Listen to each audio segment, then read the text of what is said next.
We can do it! Enjoying yourself?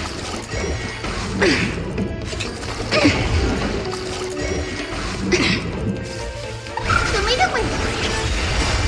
Dispel the gloom! Restore the skies! Embrace a new life.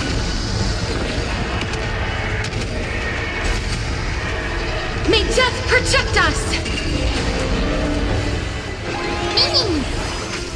Root here. I'm okay. Eternal. All will be swept away by the wind.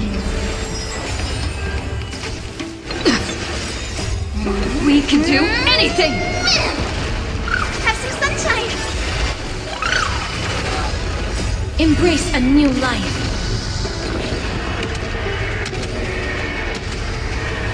May death protect us!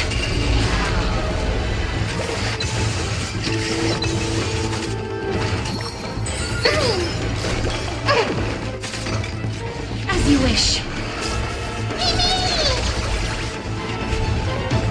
Show me the way!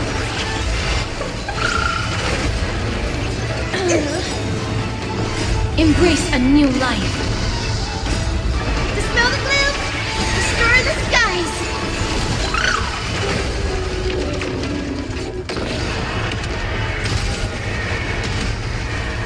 May death protect us!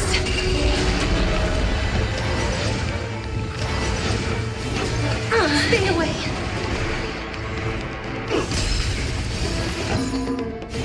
That hurts a bit. Wilt here. We can do anything! As you wish. Embrace a new life.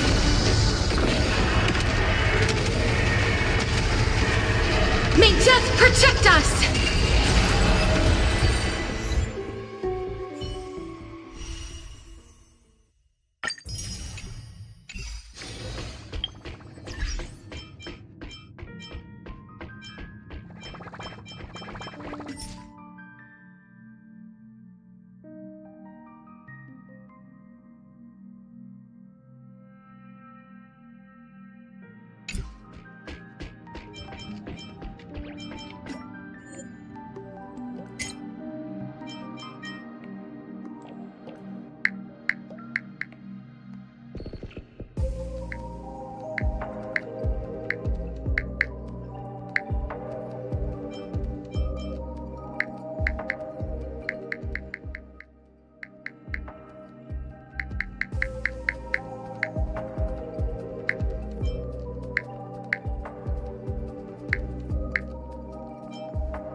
Continue Is that patrol. it? You dare provoke I me?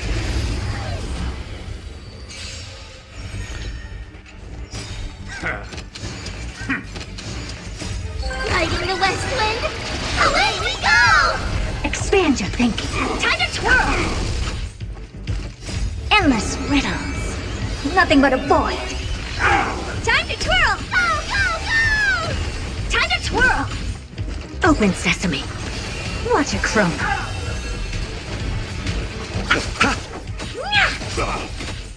This big diamond, it's all yours. Awesome! Time to twirl. Endless riddles. Nothing but a void.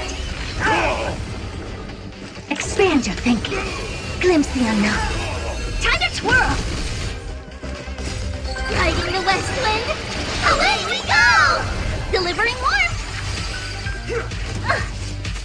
Hey! Open sesame. Time to twirl.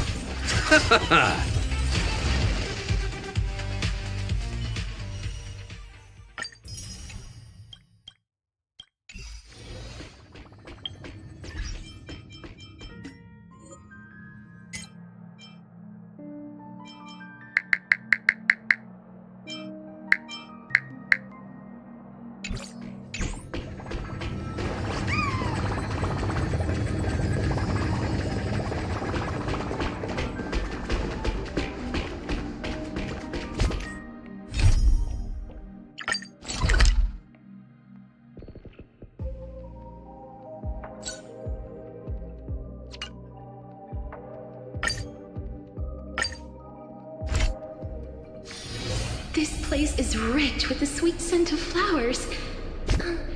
Can we stay here for a while longer?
Styxia's moonlight is so beautiful. And the River of Souls is so quiet. It's like everything that happened was just a dream. I wonder if Cass is doing okay on the other side. If I write a letter and put it in a drift bottle, will she be able to read it?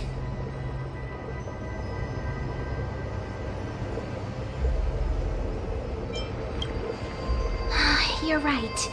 We promised Cass that we continue the plane chase journey, so we can't let her worry. Now's not the time to feel down.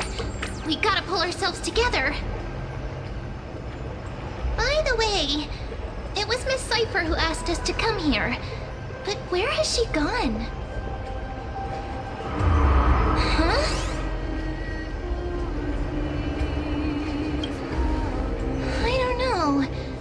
This aura feels so familiar. Let's go check it out together. Be very careful. I have a bad feeling about this.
What's that on the ground? Should we pick it up? Careful, careful. It's a piece of black cloth. Now, where have I seen this before?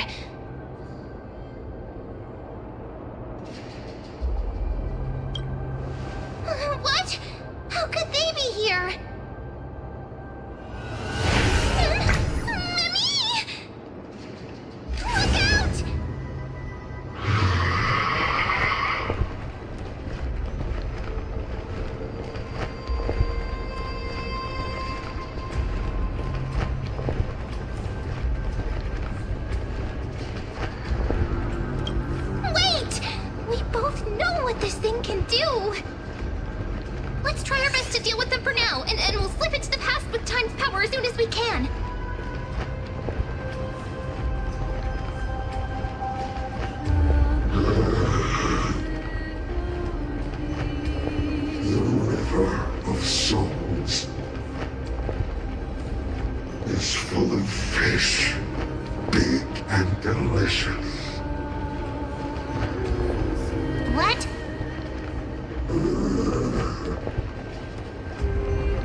hallucinating?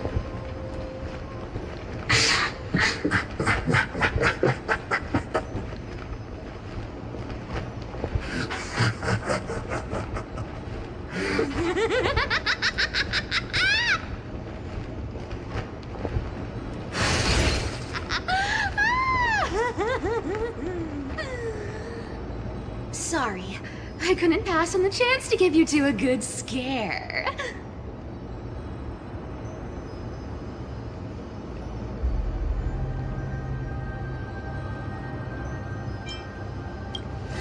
Ah! Don't run! I'm the real Cypher. The real one. Come on, don't be upset. I'm just giving you a kind reminder that Emphorius isn't safe at all. The whole place is full of dangers, including that Swordmaster. Make sure you stay on your toes, no matter where you are.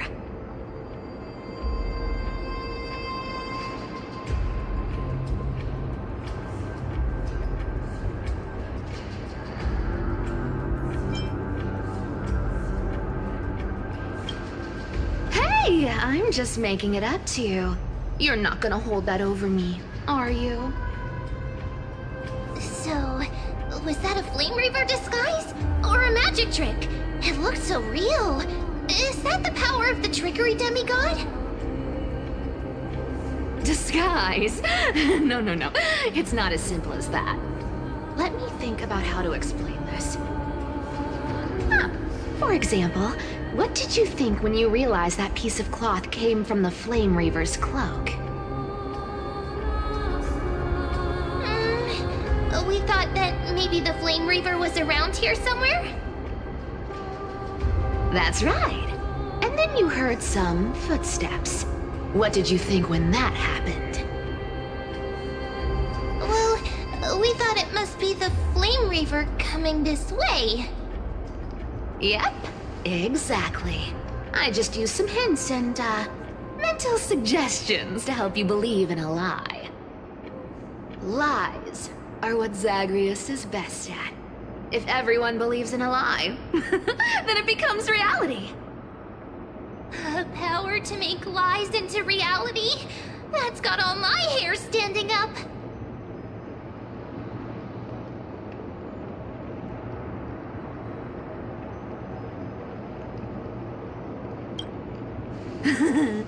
I sure love your arrogance, Gray Mystery.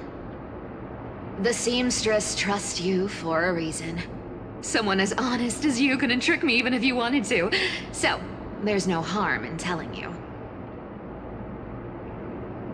Besides, we still need to team up to go treasure hunting, right? Let's wrap up here. It's time to get going. Oh, was that your teleslate?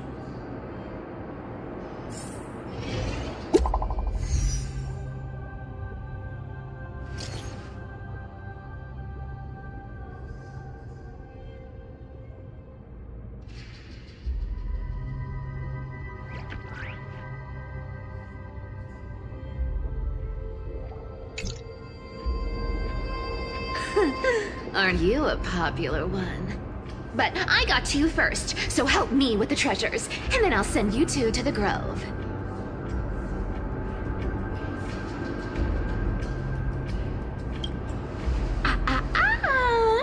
Curiosity killed the cat, you know. Do you think I'll spend it all? That's so not why I hunt for treasures. Don't forget, I'm a demigod too. And there's a line reserved for me in that stupid prophecy as well. You shall walk with greed and die over petty change. But I don't believe in that. As long as I keep collecting treasures, then I won't need to care about petty change. And as long as I don't hurt other people when I get what I want, I won't be walking with greed. Right? Isn't that simple? So, as long as I keep going down this path, all those predestined prophecies and fates will never catch up to me. That was a long speech. I'm getting thirsty at this rate. The treasures of Styxia aren't gonna float up on their own. Come on, Grey Mystery. Show me what the authority of time can do.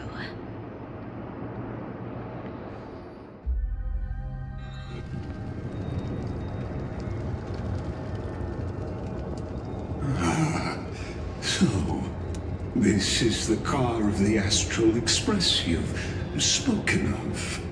My repository of memories has been enriched with another fascinating piece of information. Thank you for leading me here, Lord Donham.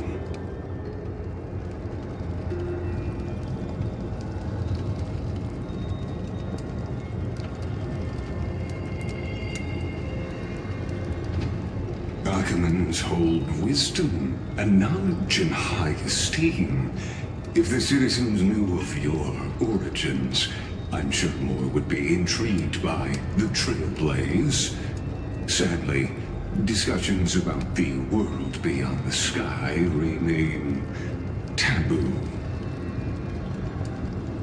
It's been quite some time since you first arrived in Akima. Presumably, you've been looking for a way to leave ever since.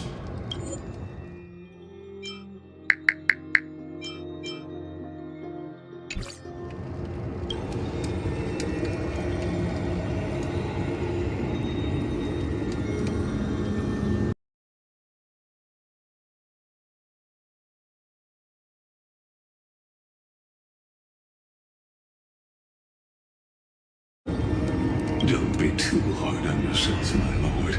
This puzzle has stumped Emphorius' scholars for centuries. It isn't something you can solve overnight, even someone as gifted as yourself.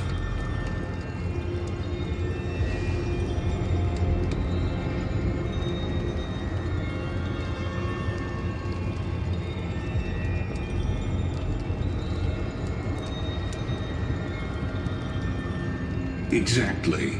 Of the 12 Titans of Emphorius, Aquila is known for being the most capricious. The weather itself reflects their mood. Tranquil sunshine, mournful rain. Aquila's breath is a brisk wind, and their cries resound as thunder in a storm.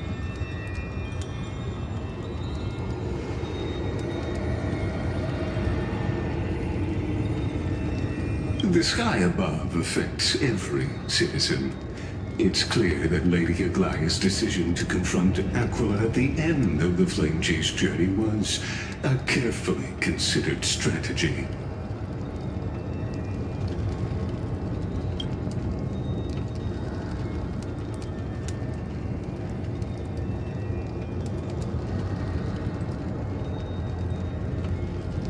Anti-Catherians have no home to return to, so I understand your concern for your old friends and homeland. I used anti-Catherian technology, or scanning, as you might call it, to assess this car. Assuming my judgment is correct, I might be able to conduct a thorough overhaul of its power systems. Of course, that's only if you, my lord, permit me to interact with it.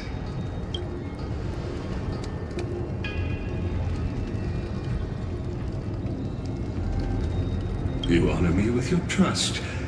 I will be very careful.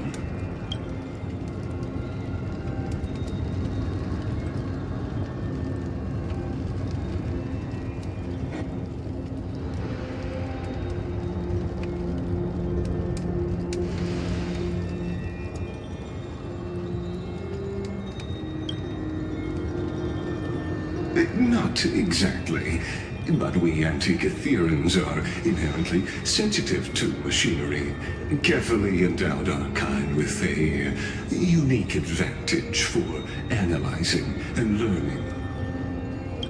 If you give me some time, I might be able to fully restore this damaged car to its former glory. Then you and your esteemed companion could set off on your return journey sooner.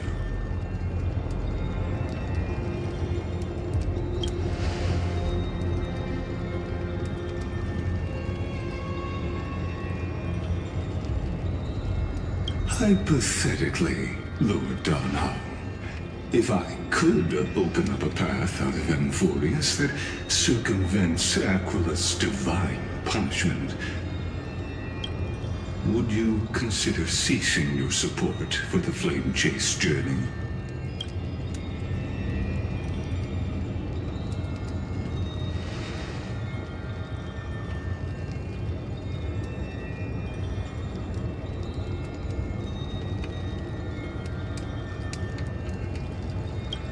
It's best if you don't delve too deeply into that question, my lord. All you need to know is, I can make it happen.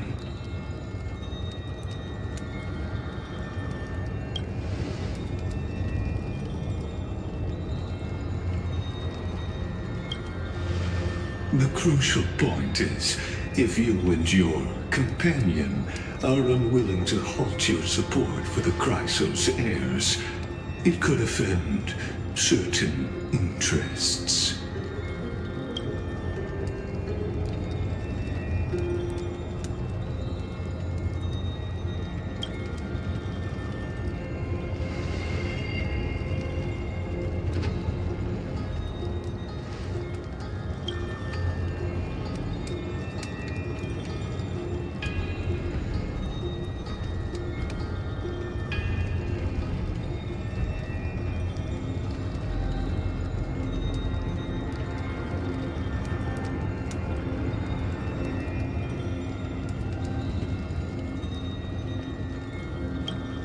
Your prudence impresses me, just as expected.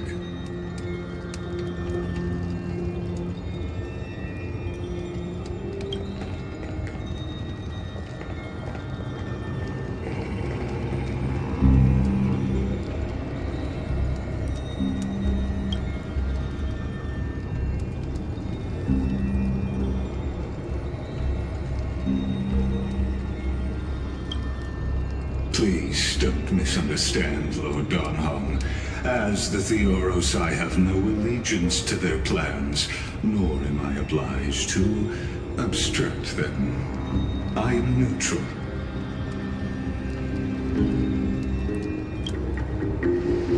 Out of respect for you, I hope to offer a peaceful solution to ensure the safety of you and your companion.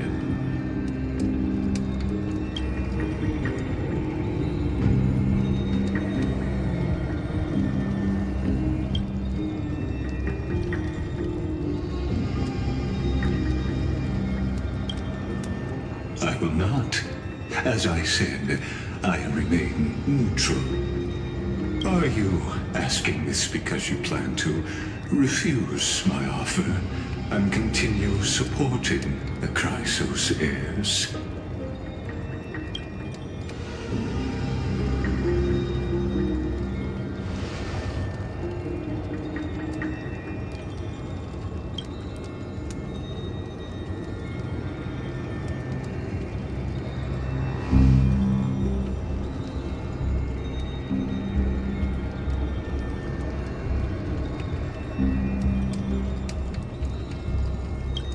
So I see. This is what you call trailblazing.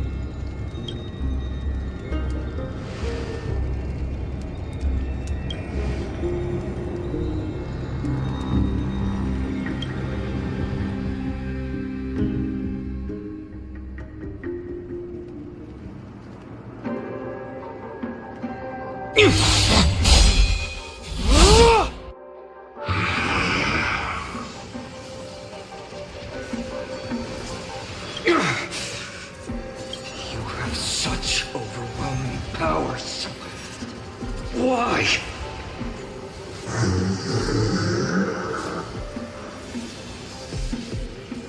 Answer me. Why do you stand in her way? Why do you want to take the core flames?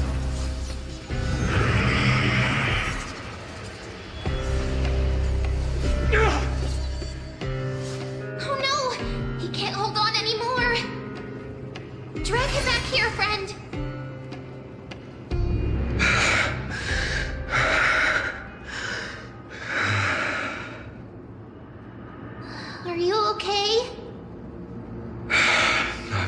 I'm okay.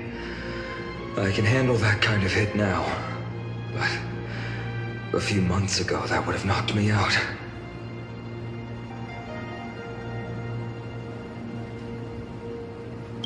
Thanks for worrying, buddy. Thanks for the help. To face Aquila and other potential threats, I must sharpen myself with the most aggressive methods. Even so, it's impressive you thought of this training method. Battling the phantoms of the past in the River of Time? It's just like the hyperbolic time symptom that the bards describe. It's working pretty well, wouldn't you say? But combat isn't just about strength and skill. You also need the right weapon. Compared to that guy's weapon, mine feels like I'm swinging a lump of iron. I can't tell you how many swords I've gone through since the training began.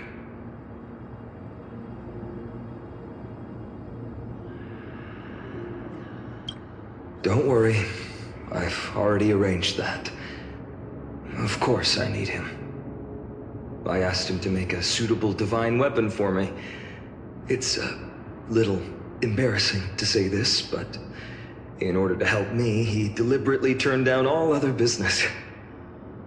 Oh, Cartonis is part of this flame chase journey after all. Full of energy.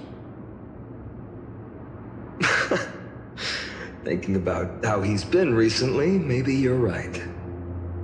But, Phainon, I've been somewhat concerned about you.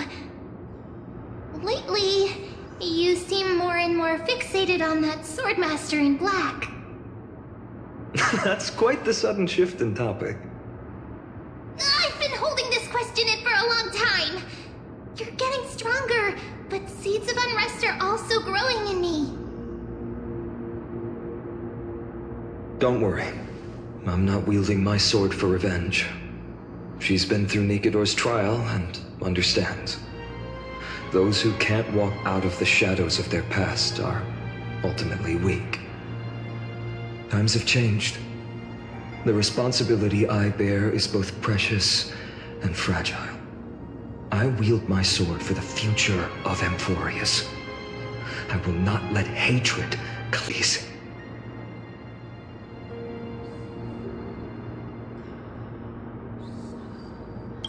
I'm far from finished. I must continue sharpening my skills until I can match their strength. Every time I say something, things get so serious. I don't want to be the person who keeps bringing the mood down. I'm out of energy for training today. How about we go to the library of Philia to lighten the mood? Sure, that's what I've been looking forward to. We deserve to enjoy ourselves after all the hard work. Today, I'm definitely going to...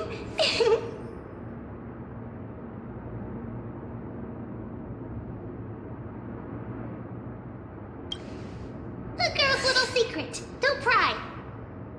That's the charm of this place. You can find whatever you're into here. The three of us might not be into scholarly books, but we could still spend an entire day at the Library of Philia.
Here we are!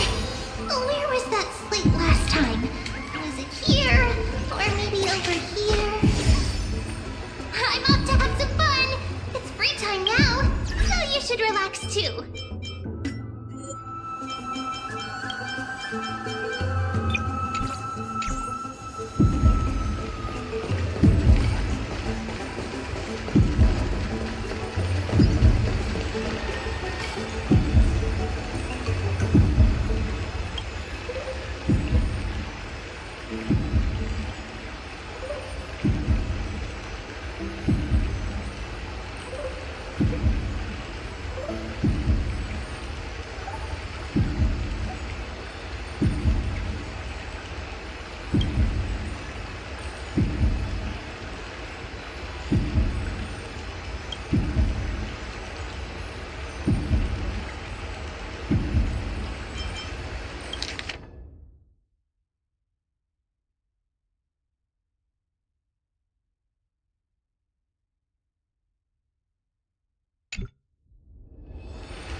I wonder what Finan and Mem were reading.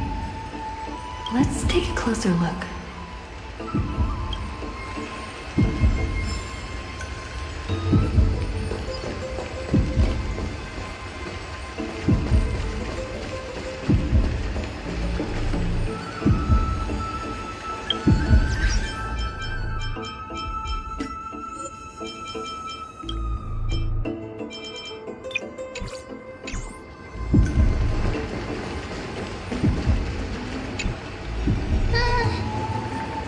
Month of cultivation, curtain fall hour, a time to feast on grains, a poor time for fishing.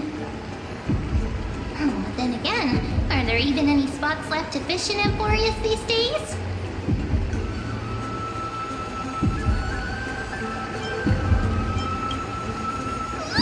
You scared me! Bursting into someone's world like that can really catch them off guard. Well, no more jokes. There's nothing here. I'll go look elsewhere. Something's odd about Mem. What are they flipping through?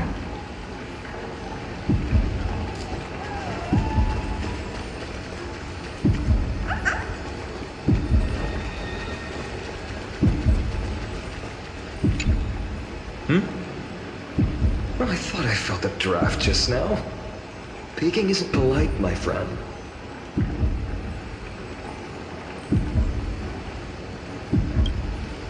You could have just asked.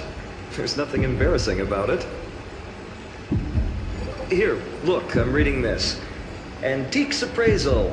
How to Make a Fortune.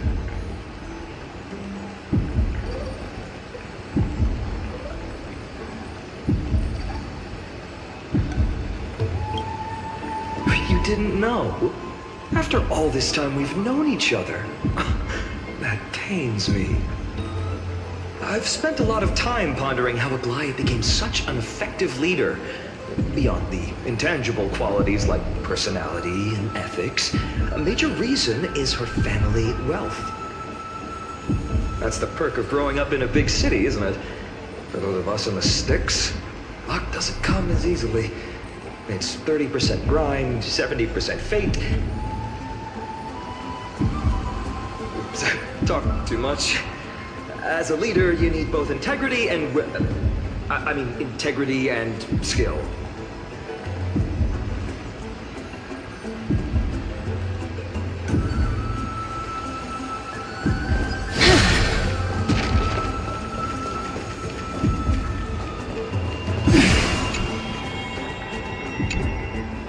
Oh, these cards are so detailed and fine. Ruler, weaver, traveler, healer. But the interpretation for each card is so long. Do I have to memorize them all?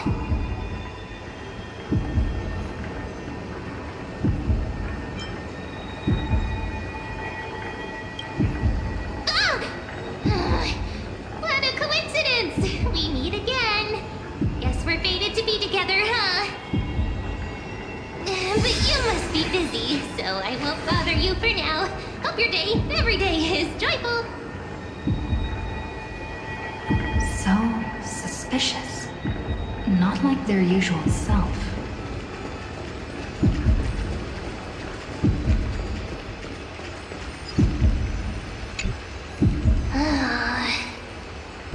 You sure are persistent. All right. I'm totally helpless against your charm. What are you guys chatting about? Is this the Emporious Divination Compendium? Why are you here too? Sorry, seeing you two chasing each other around, I suddenly found my book not that appealing anymore. Never thought Mem would be into divination. But it's not exactly a niche hobby, so why all the secrecy? I wanted to set up a surprise! Master it in secret and give you all a shock. But getting caught halfway through, it's only natural I'd feel shy. A girl's heart is more delicate than Aquila's ever-changing moods.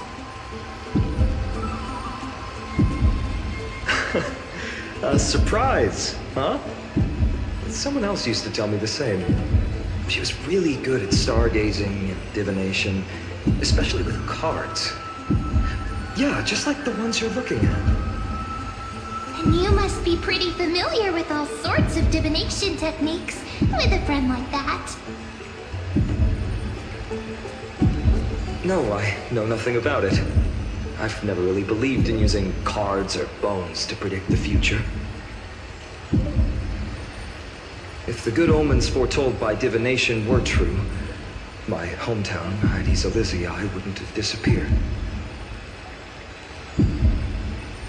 Don't forget, we've got Lady Trina. Every other form of divination is just smoke and mirrors or cleverly rehearsed tricks compared to her flawless prophecies.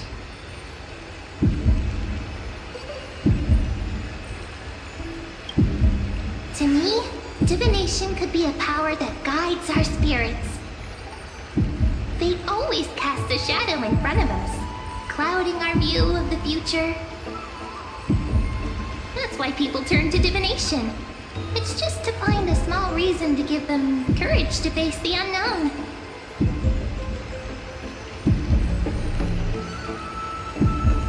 After all, the first chapter of the Divination Compendium discusses the significance of divination. I'm just expanding on that a bit.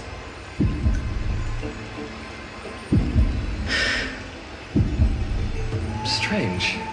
That person I knew used to say similar things. Looking back, whenever she interpreted a card for me, I couldn't help but feel uneasy. Even though I never believed in the outcomes. Maybe it was her tone. Cyrene. She could paint a complete fantasy so vividly, it utterly captivated me as a child. Right, I still carry a card she once used. Do you want to see it? Oh, wow!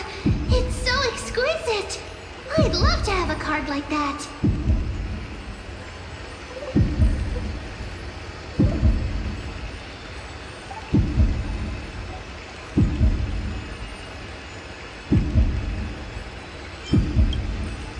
Oh, now that you mention it, yes, it would be even better if it were made of, say, crystal. Speaking of which, partner, there's something I haven't shared with you all. Remember our first trip to the Temple of the Three Fates? The riddle that Orin exposed to us?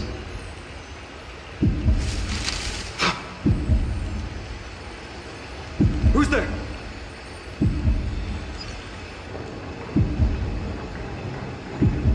You are...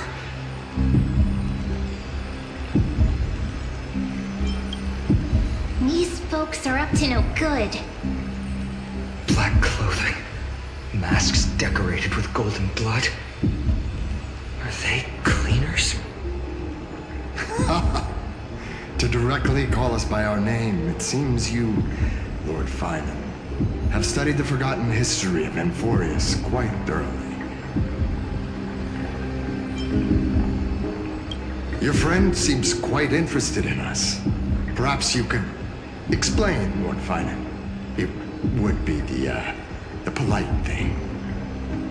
We can't let our esteemed guests pass away without understanding. During the Chrysos War, to combat the Chrysos heirs, several cities formed an underground assassin squad called the Cleaners. Their task was to erase anyone with golden blood from existence. Assassination, poisoning, political persecution.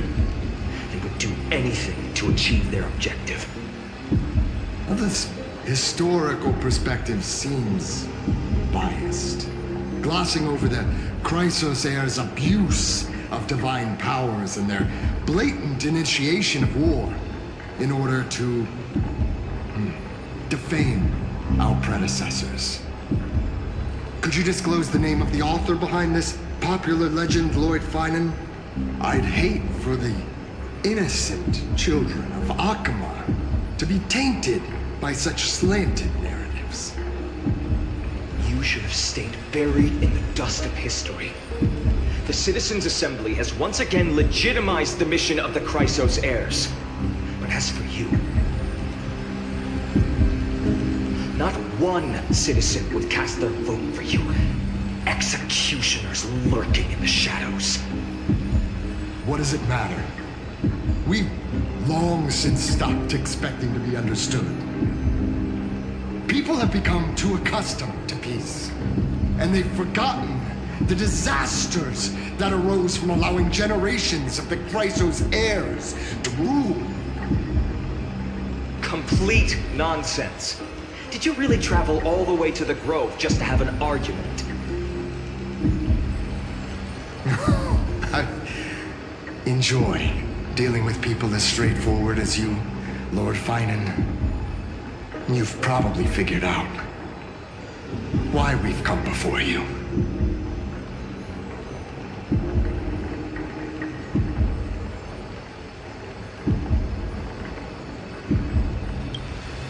Keep your cool, partner. They've come out of the shadows, which suggests they have something up their sleeves. All right, let's hear it. What are you hiding? But watch your language and don't say anything you might regret. My shoulders might be sore and my sword a tad dull, but it's still enough to slice off your tongues.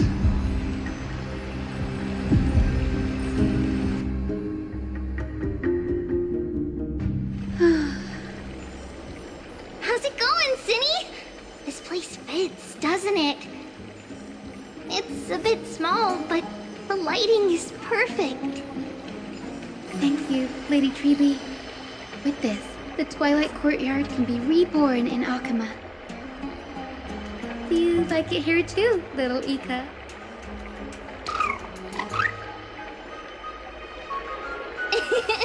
It's so bright here. Maybe you should rename it? How about Luminous Courtyard? Lady Treeby makes a good point. But Twilight Courtyard carries the long history of the descendants of the sky, and I'd like it to continue. Right. How does the legend go again? Even Lady Treeby forgets things. We just haven't prepared lessons in a while now, so we're a bit rusty. Just give us some time and we'll remember. Ah, now we remember. Kremnos and the Firmament, Volume 3, Section 5. With Celiosi, the Day Thunder Knight, striking down the Eye of Twilight, the divine war between Nikador and Aquila, which spanned centuries, came to an end.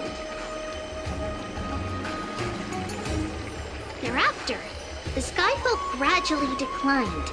Numerous sky fortresses were abandoned, and their descendants began to establish themselves on the land. Finally, those descended from Seliosi the Day Thunder Knight were welcomed by the scholars under Circes and established the Twilight Courtyard in the Grove. The historical records seem slightly at odds with our memories. But the details from that time have become somewhat hazy to us. Oh, I forgot. For Lady Treby, history is more than just words on a page. It's something you personally lived through.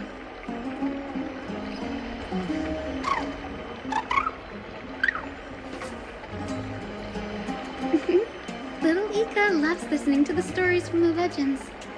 I'm sure you're also imagining one day you'll be as awe-inspiring as the winged beasts by Seliosi's side.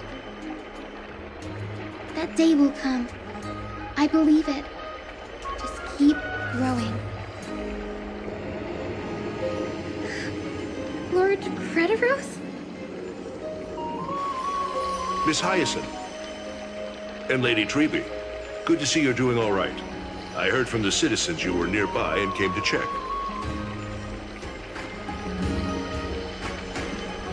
Doing all right. What's going on, Crediros? There's been another violent incident at the market. A shop was smashed and looted. It's the third time this week. How can this be?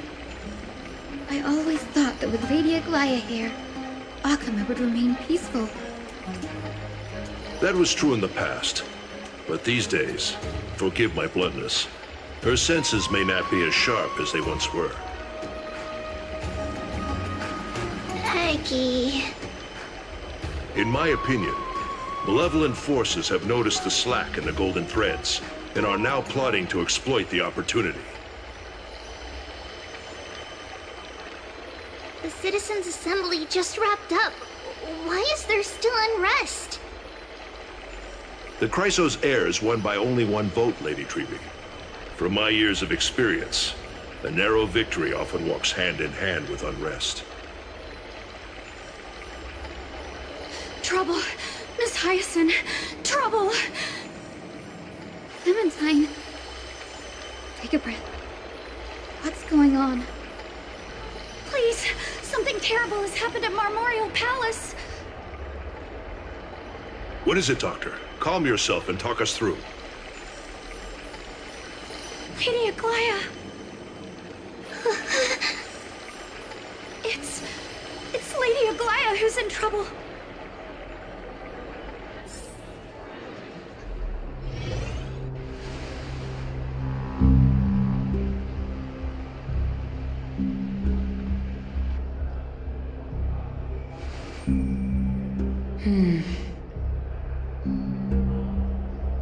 I still remember. This bath that overlooks the entire palace was built by the Council of Elders 900 years ago. Its purpose was to commemorate the first flame chase journey and to remember the heroes who made great sacrifices for Amphorius a millennium ago. Rules were set then. No one was allowed to enter, apart from guests invited by the Gold Weaver. But, I guess, you're no longer pretending to follow the rules, are you, Lady Kindness?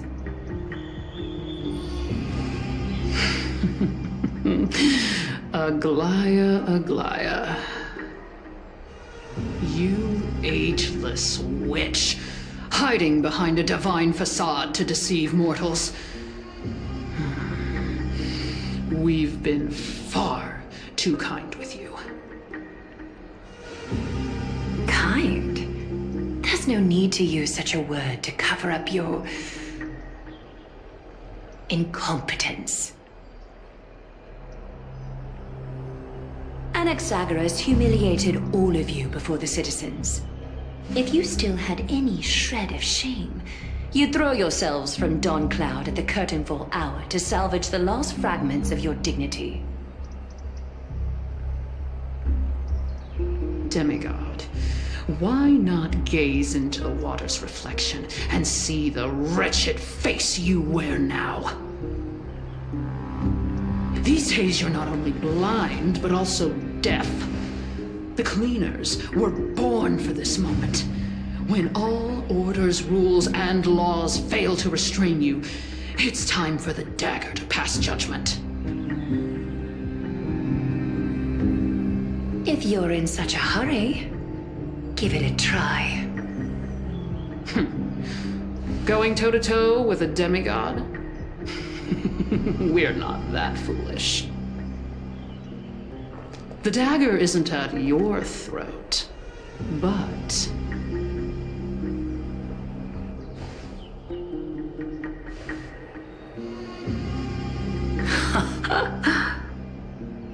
Your gravest accusation is that my humanity is fading. And you claim my concern for mortal joys and sorrows is nothing but a facade. If that accusation holds, what makes you think the lives of these civilians will sway me in the slightest?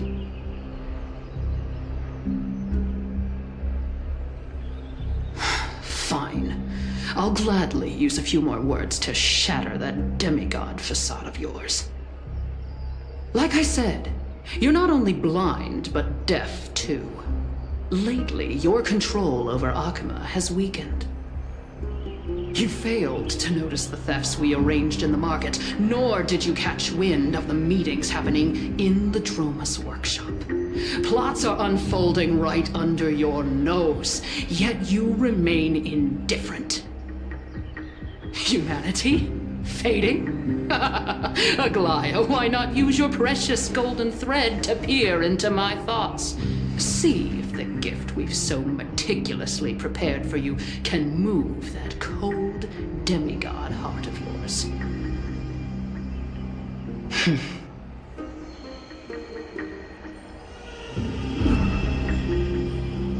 In this moment, I only regret not being more ruthless. Because your evil is beyond cure. You finally figured it out. You have grown dull. I've been holding that image in my mind this whole time to make sure you could see it clearly. I want you to have this knucklebone talisman, Big Sis. I hope it brings you luck every day and keeps you safe from bullies. That girl who can't speak or hear. What if she accidentally lost her eyes too? You know better than anyone what it feels like to lose your sight. Imagine if 1,000 years ago you, already blind, had also lost your voice and hearing in your youth. Would you still have become the Aglaya you are today? Look at those broken, pleading eyes. How disappointing. We overestimated your cunning. If this plan fails, we still have dozens of splendid parting gifts prepared. Demigod, would you like to hear about them? I thought I could buy some more time. In these 1,000 years, I've witnessed the fall of 10 titans. From my naive arrogance at the beginning to slowly learning how to guide others.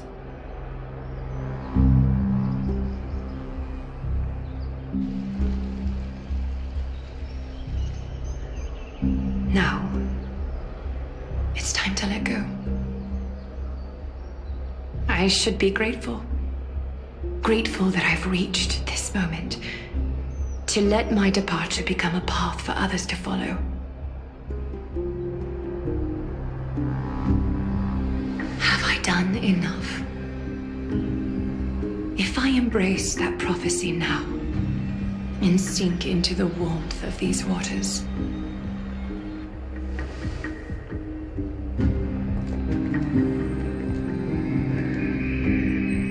will the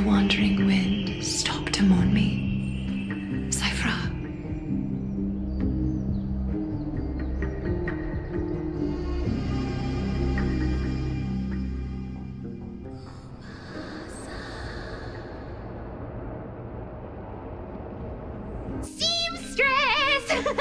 I've come as promised. Look at this box full of gold and silver treasures! I bet there's stuff here you've never seen. Come on! As we agreed, I want to buy the most valuable clothes you have. Little thief! You've got some nerve, barging into my shop dressed in those tattered rags. What have you brought? Let me see. Here, take a look. Only the finest goods. See the sapphire?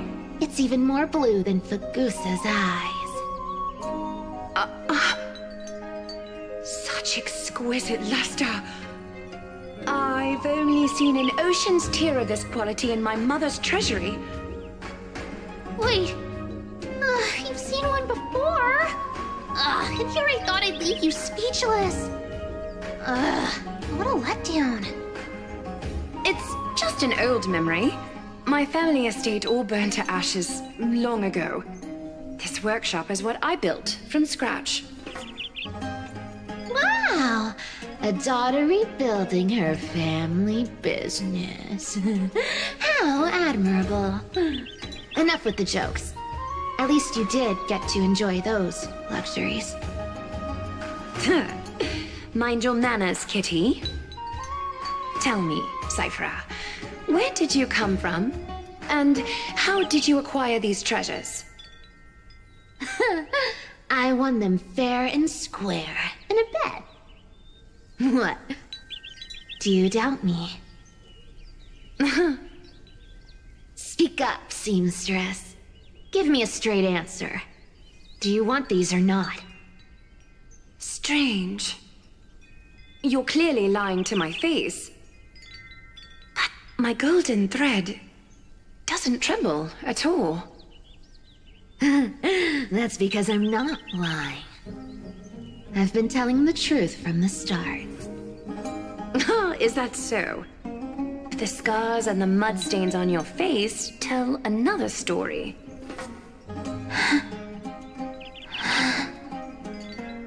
Come on. Can we just do business without all this chatter? Don't worry. I didn't leave any evidence, so no one will bother you. How can I trust a word you say when you're so skilled at lying? Dealing with you rich people is such a pain. Always wasting my time. Fine, if you don't want it. There are plenty of others who do. Hold on. Your treasure? I'll accept it. But these alone aren't enough to purchase the gold weaver's finest clothes. That said, I do have something that would suit you perfectly. Oh. What do you have in mind? Look. Come a bit closer. Oh, it's shimmering gold. Absolutely stunning. These golden boots are the gold weaver's greatest treasures. Though not as valuable as the most precious gowns, they hold a magical power. Legend has it that Zagreus blessed these boots, allowing anyone who wears them to move swiftly and silently. Put them on, Cyphera. Then don't get caught again. A face as lovely as yours deserves better protection.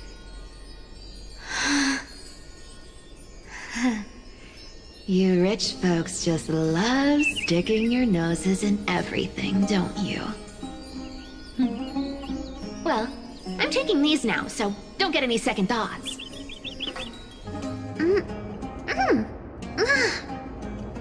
What's wrong? Do you have a smaller size? These are way too big for me.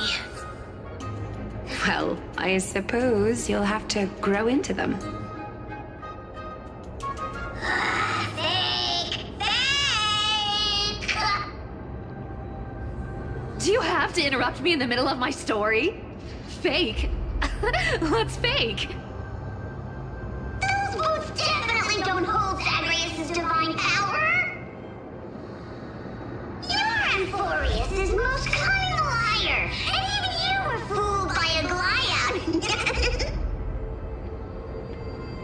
Shut your mouth, or I'll feed you to the fish in the River of Souls. Weren't you curious how I got tangled up with that seamstress? Well, now you know. Satisfied? I didn't expect such a simple story. How disappointing. But, boss lady, there's a chance Aglaia wasn't trying to trick you? You're defending her. No. I just think the story's so moving, it'd be a shame to ruin it with a lie. If I could cry, I'd be in tears right now. Good thing you've still got a sharp tongue, or you'd have been stuck guarding someone's front door ages ago.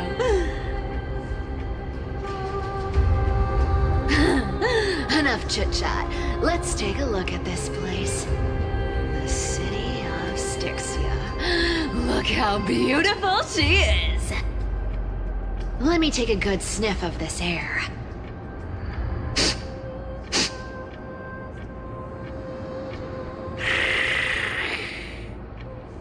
This air, it's filled with the scent of treasure everywhere.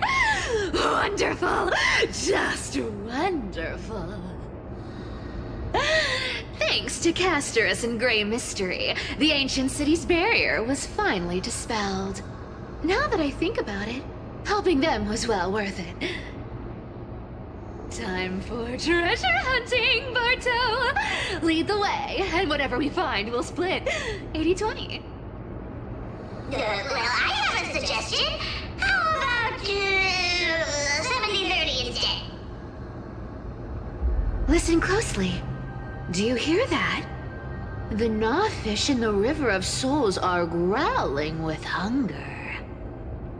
80-20 it is. How generous you are, Boss Lady Cypher. Anyway, what's with all this water? It's damp, cold, and miserable here. I hate it. Ooh, the mighty demigod of trickery. Uneasy around water. You wouldn't understand. The people of Dolos are talented in many ways. Just, not in swimming. Why don't we have a race? Long distance, sprint, or laps? Take your pick. What's got you so worked up? Relax. Who would have thought the fearless Lady Cypher was afraid of water? Cats hate getting wet. What's so hard to understand about that? Now, hurry up and figure out a way across, or I might have to reconsider our split. Don't rush me. Let me take a look around. Got it. Let's use that thing. Come on, follow me, Boss Lady. Not a good imitation. I'll play along. Let's see where this goes, Bartolos. Tell me, how did you hunt for treasure when I wasn't around, Boss Lady? Trying to trick me into saying something. Not a chance. You're as sharp as ever.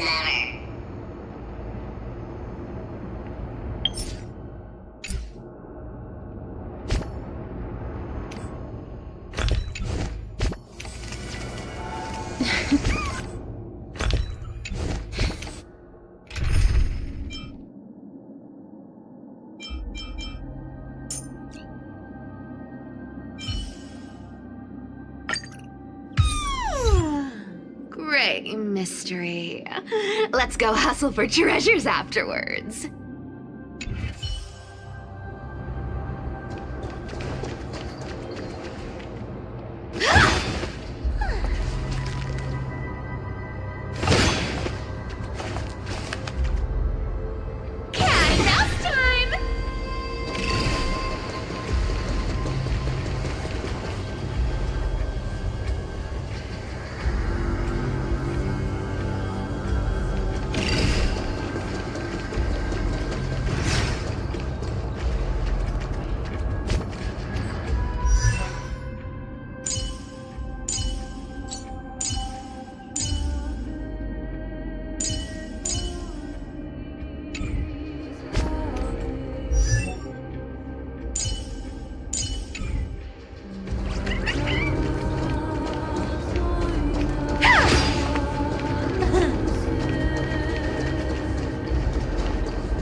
There's this device designed by priests of Ornyx. Do you think you can handle it? Don't underestimate me, boss. Just find a cozy dry corner and wait for me.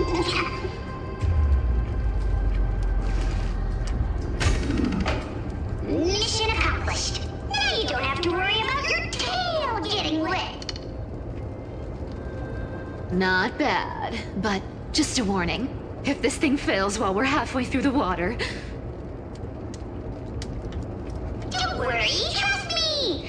For that sweet 20% cut of the loot, I'll make sure you're taken care of.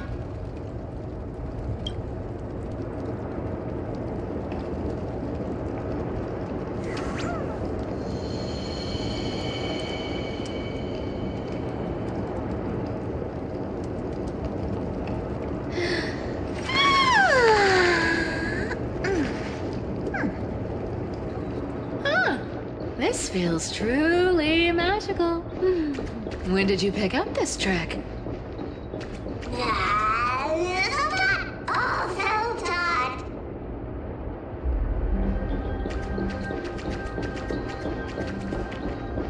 We're here.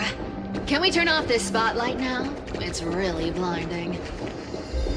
No problem. Just use the device over there to shut it off.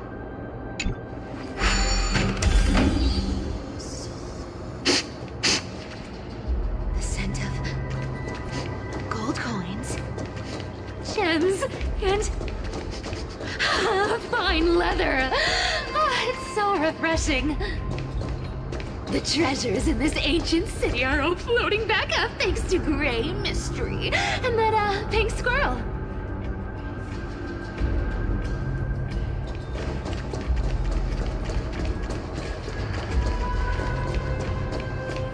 Yes, right here.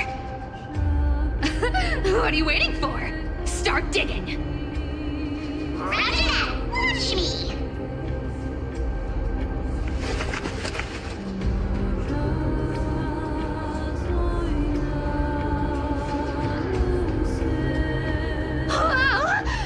That's a huge chest.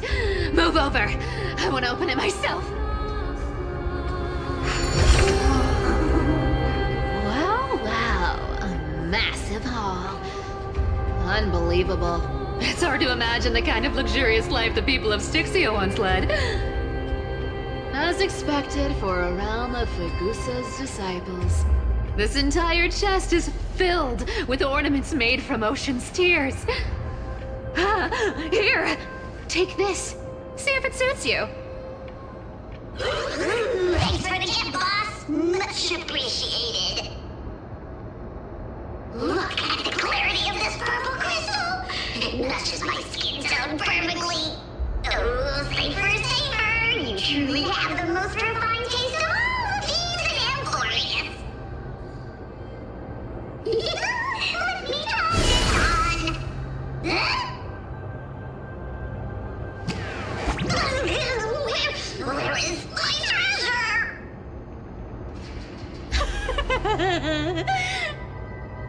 How long have we known each other? I can't believe you still fall for this. This is... How could I have forgotten about this? I'll believe it's true, and a lie becomes reality. What a convenient ability. The demigod of trickery's divine gift. Far more practical than any golden thread or teleporter. All right, enough fooling around. Here's the real thing. Lead the way. Cipher rules! I've already pinpointed the next trove of treasure! Starting navigation. Boss lady, we're set to make a fortune this time! Got any plans on how to spend it? Of course. Spend nothing. Have you forgotten my silly prophecy? I remember, of course. Whoa!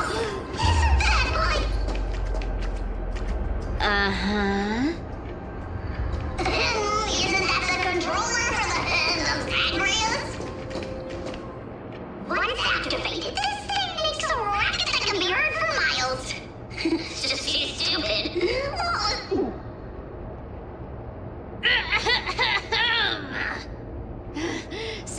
Seriously, what was the Titan thinking when they came up with this thing? Hey! If you don't want the trickery to be exposed, you'd better start by keeping your mouth shut. What do you say? Black Lady, you're absolutely right. I'll be careful with my words.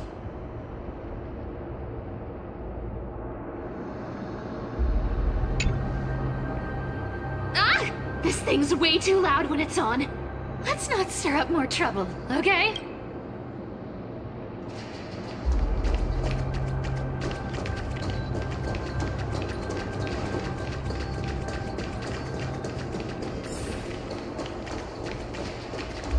Here we go round the river of souls. Spirit they goes. Ah! What are you even singing? You're totally out of tune.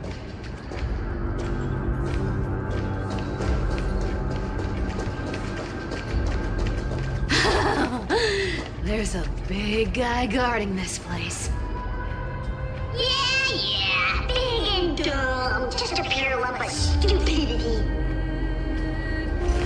Not a good sign to be empty-handed.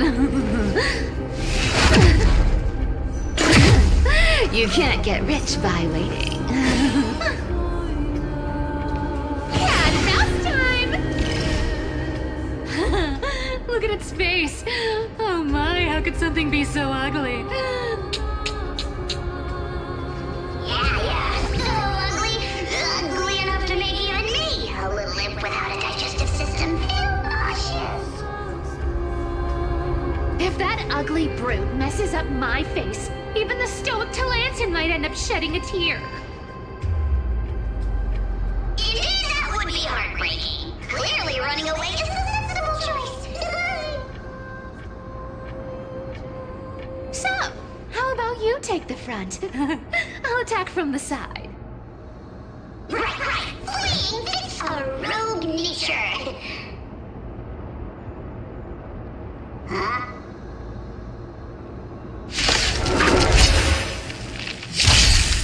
I choose you!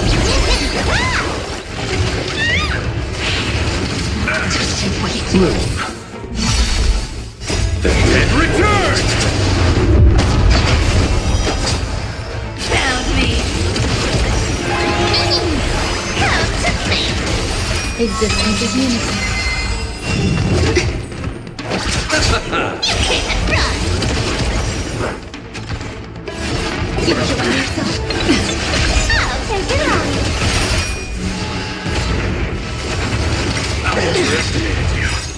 The lie that everyone believes in becomes a reality!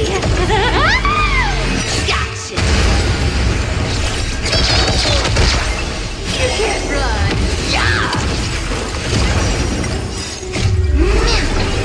Together, we can do anything! You'll do.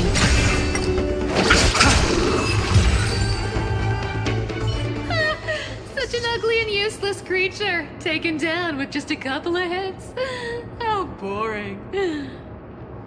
Hey, Bartolos, are you still alive? Give us a squeak if you are. Yeah! Squeak!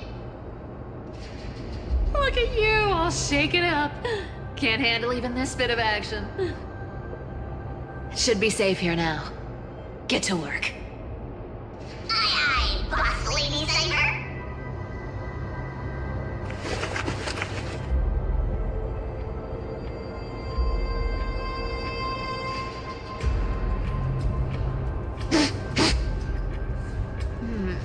It doesn't smell like anything valuable this time. Since we've already dug it up, let's open it and see.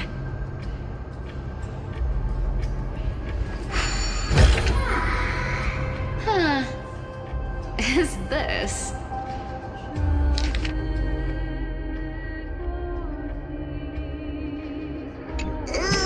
This looks tragic. Do you think they made it to Akuma? Probably not. I've never seen or heard of anyone from Styxia and Akuma. At least, I'm still left for Dolos. Guess this city wasn't so lucky. Huh. It does seem unfair, doesn't it? Just because they were born in the wrong place, they had to face such devastation. Meanwhile, those in Akama, simply because they're supported by the world-bearing Titan, continue to survive. Yeah, the world just isn't fair, is it?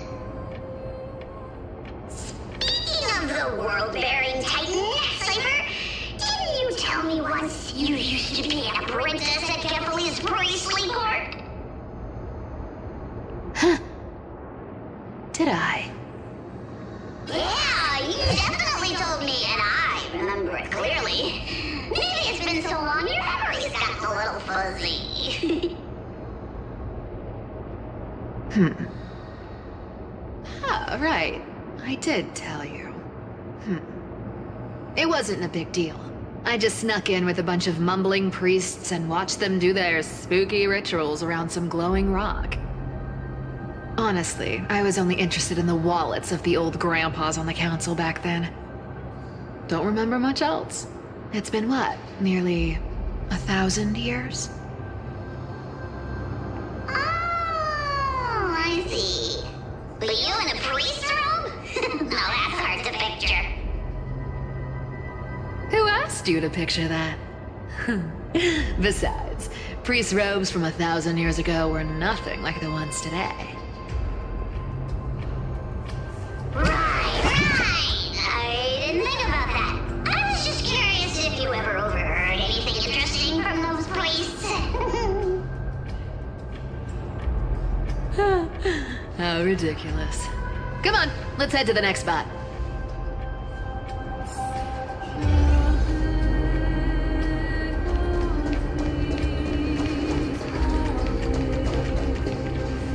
Where did this roadblock come from? Ugh, this is so annoying. The treasure is right in front of us. Oh dear, we're stuck here. But I have a plan. Should we call on that big, noisy, cumbersome hand of Zedrith? Never thought that thing would actually come in handy. All right. Do you want to handle it? Leave it to me, boss. I don't need a controller. After all, you know.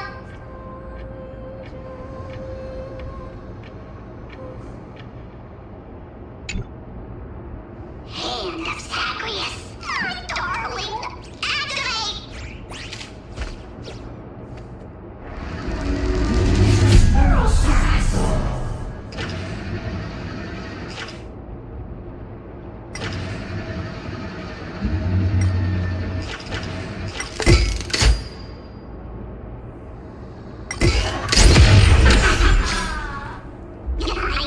Looks like a charm. Not bad. However, I still don't see how this ties into trickery. Let's go to the next room! Hey, slow down! That question you asked me earlier. I think I just remembered something. What did I ask? You know, that question. The one you specifically asked me. Right after we dug up the second chest.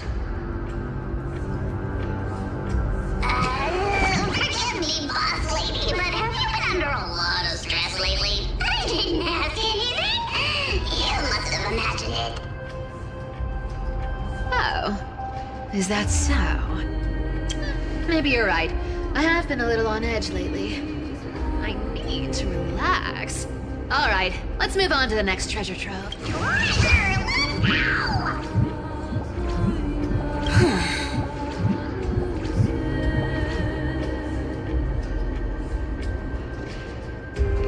Twinkle, twinkle in my chest, how this core flame is the best. Wow, when it comes to singing, I still sound better than you,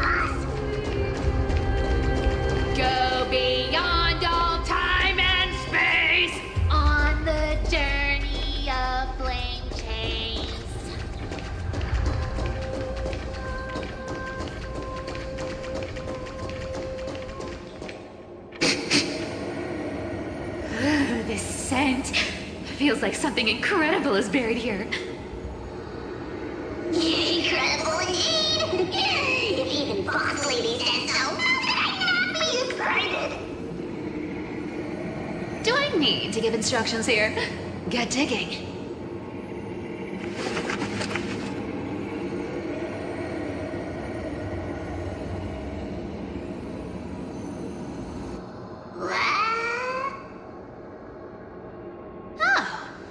Isn't this a golden scapegoat? Interesting. Looks like whoever buried this treasure wanted to play a little game with us. Oh, isn't there a myth about this thing?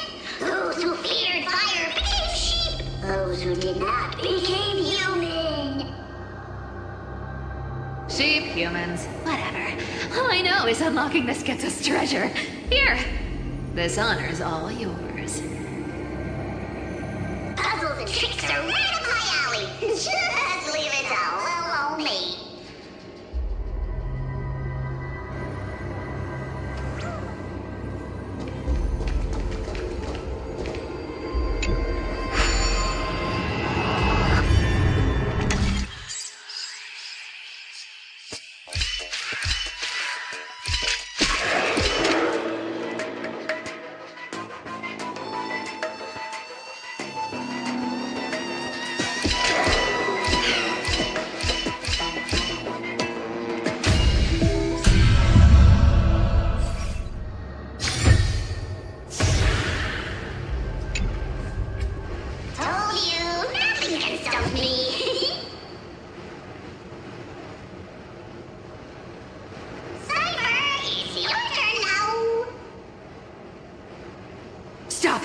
Stay there, and don't turn around.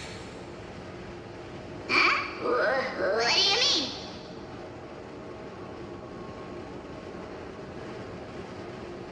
I told you, don't move.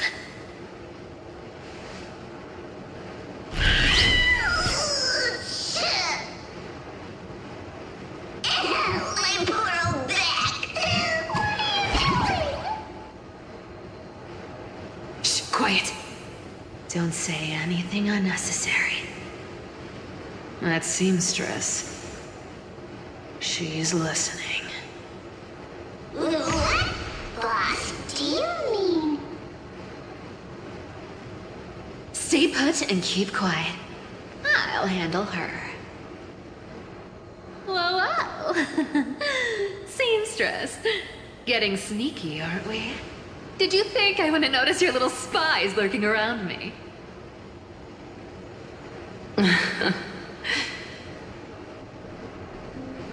As time passes, I find myself leaning more and more on blind luck. With only the power of this little nymph, naturally I couldn't slip past your sharp eyes, Cypher. Even if you could fully control Bartolos's mind, I would still be able to see through your disguise. Aglaya. You've gone to such lengths to spy on my every move. What exactly are you after? I've told you before, you don't need me to succeed. Why don't you just let this go? I already made an exception and got involved with Castor as a gray mystery. Asking for more now. Isn't that pushing your luck a bit too far? I'm sorry, Cypher. I've plotted and schemed my whole life. But I never could have predicted our relationship would end up like this. I've spent centuries trying to figure out where I went wrong, replaying every moment over and over. But you've never given me a chance to explain myself, face to face.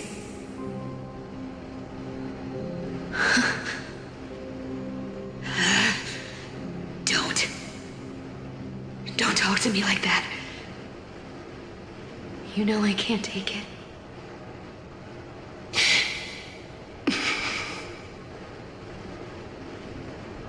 1,000 years ago, out of foolishness, I let my silence steal away the most beautiful sound I'd ever known.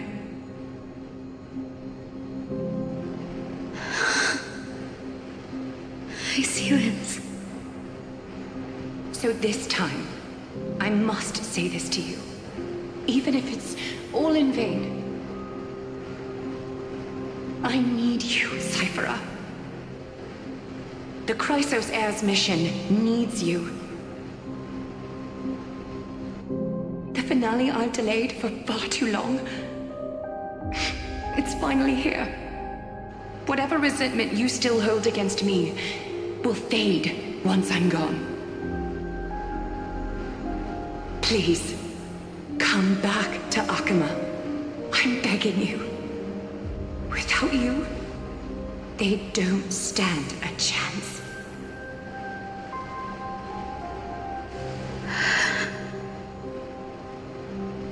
I'll think about it, seamstress.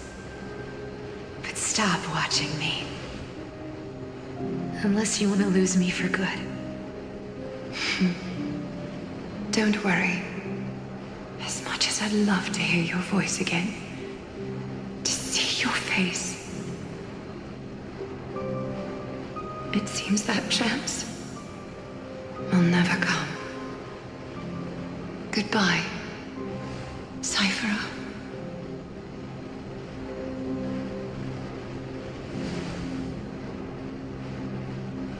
Goodbye, Aglaya.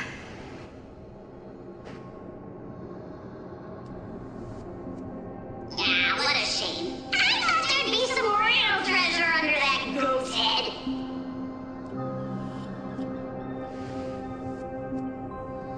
Turns out, everything in that chest was soaked in water from the River of Souls. Nothing valuable left.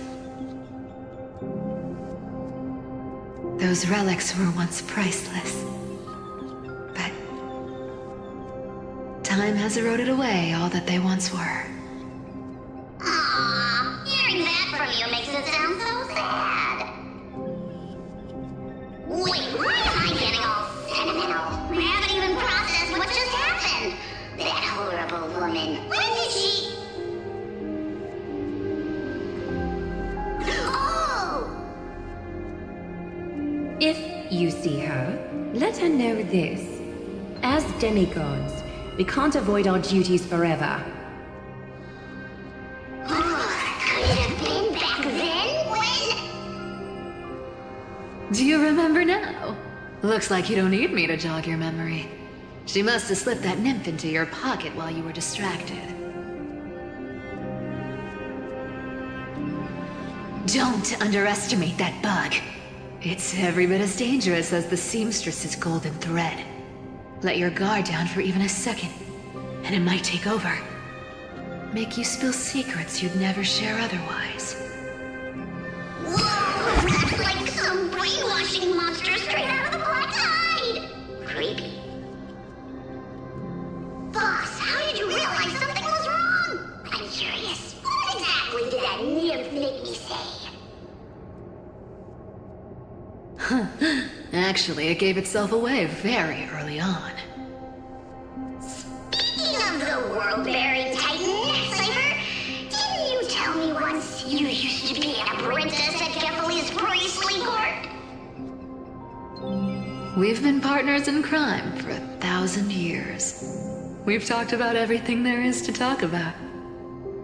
Except for that one experience at Dawncloud.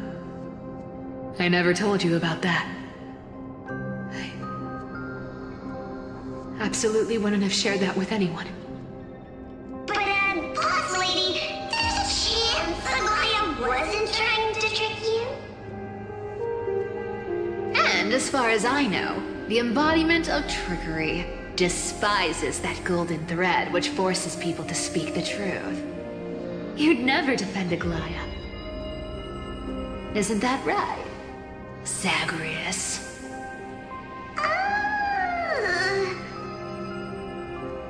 You have a terrifyingly sharp mind. After all, I'm the only one in the world who knows you're still alive. To make sure you survive the Titan trial, I had to fool the entire world. If you want to keep that lie from falling apart, you'd better keep playing your part in the days ahead. Even if it weren't for saving my worthless little life, I'd still walk through fire for Cypher without hesitation. You may have been reduced to this form, but you still haven't lost your way with words. Speaking of which, Cypher, you're not taking that wicked woman's words to heart, are you? Life's been pretty great lately. Why get into trouble now? Don't you think? Honestly, I've been thinking. Maybe a trip back now wouldn't be too bad. You're back again, Cyphera, your face. I need clothes. Anything. Just throw me something. A piece of cloth will do. Just enough to cover the wounds. I will pay back the amount I owe. I promise.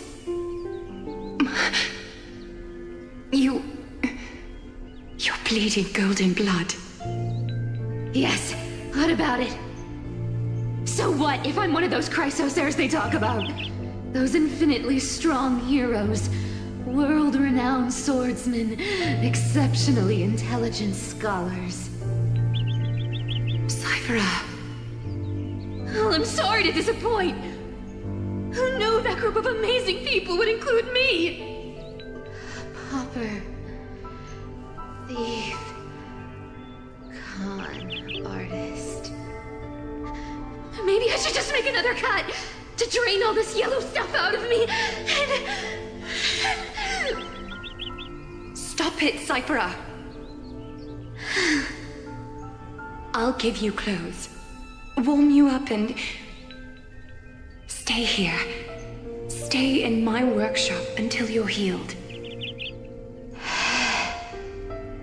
Aren't you going to ask me how I got these wounds?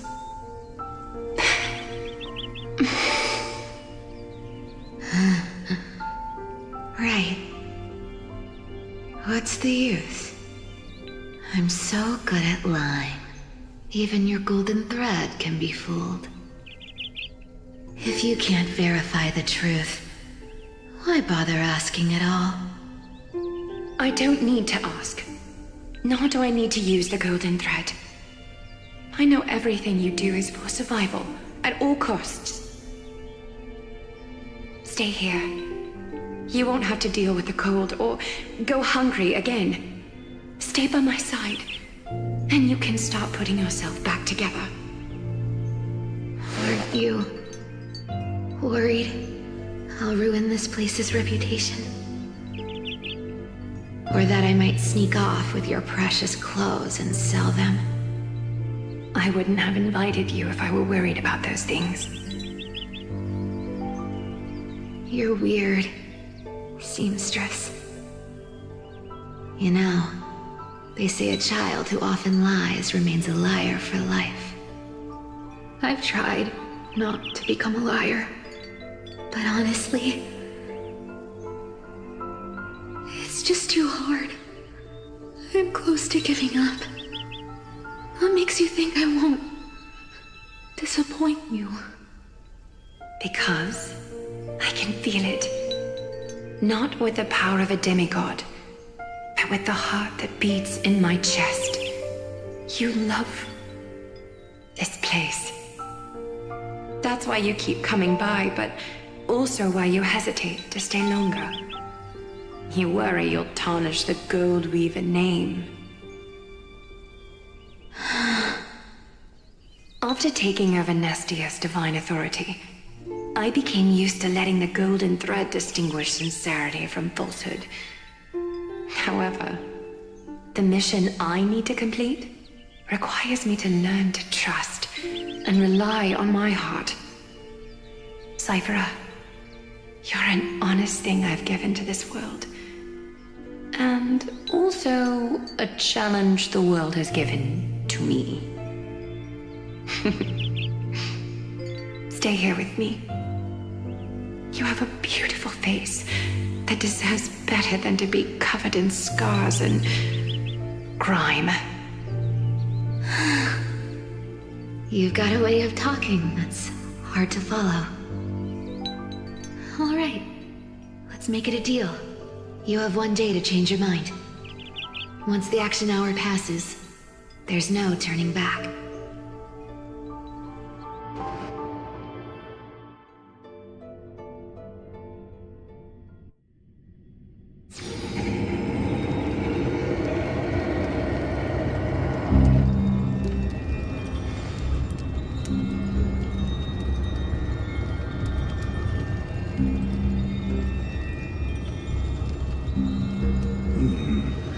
Pressure, fear, planting seeds of anxiety. It seems this is the strategy they've chosen.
From what I know, these stories are true. The kindness we know today, strictly speaking, is the 27th kindness. Objectively, the rise of the cleaners was both inevitable and necessary.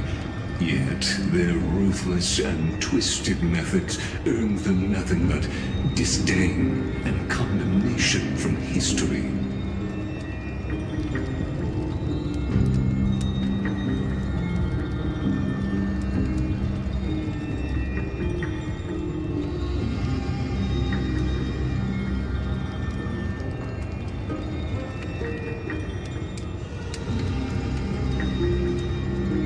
Even in these crumbling end times, there are always those who find ways to profit from the chaos. To ask the vested interests to abandon their status, wealth, and ambitions in this world for a distant ideal may be no easier than creating a miracle.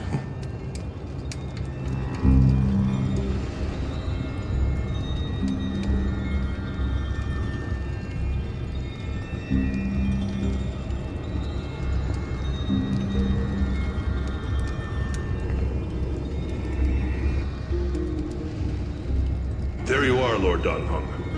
We couldn't reach you on the teleslate, so the Holy City Guard almost assumed you two had met some terrible fate.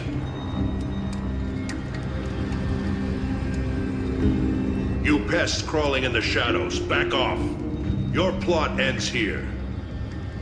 You played your hand. Run while you still can. It might be your only chance to survive.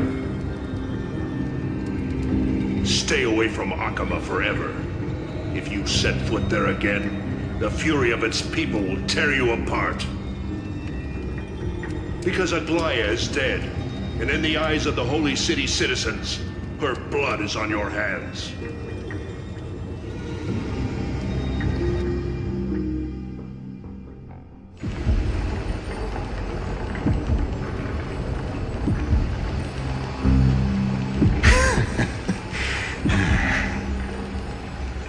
Looks like she was wrong about you. She? Are you talking about the mastermind behind all of this? Well, she thought you were weak. She believed that even when you were facing the evil that you claimed to oppose, you'd hesitate to strike. Misinterpreting mercy for weakness shows how arrogant and foolish your master is. They're still alive. With proper care, they'll pull through in a few days. But I must warn you. I haven't fought a human in ages. I can't guarantee I'll always be able to hold back. They're lucky they're still alive. If you feel as lucky as they are, try me.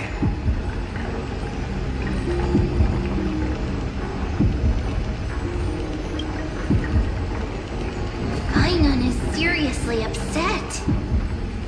Get out of here. Don't show your face around us again. If your master wants to stop the Flame Chase journey, she'd better bring an army that makes Kremnos at its peak look like child's play.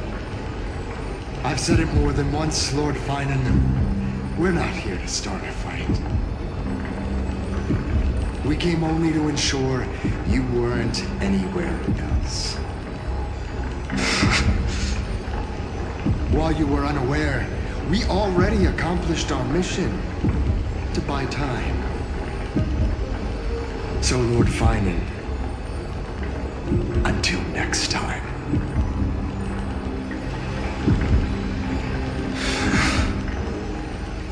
Are you okay? I'm fine. Anyone who uses innocent lives as bargaining chips has gone too far.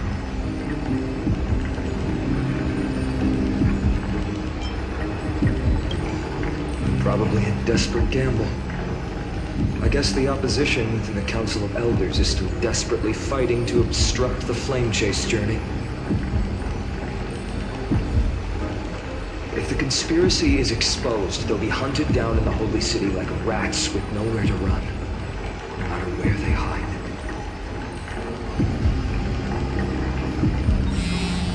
Tell us, Lee.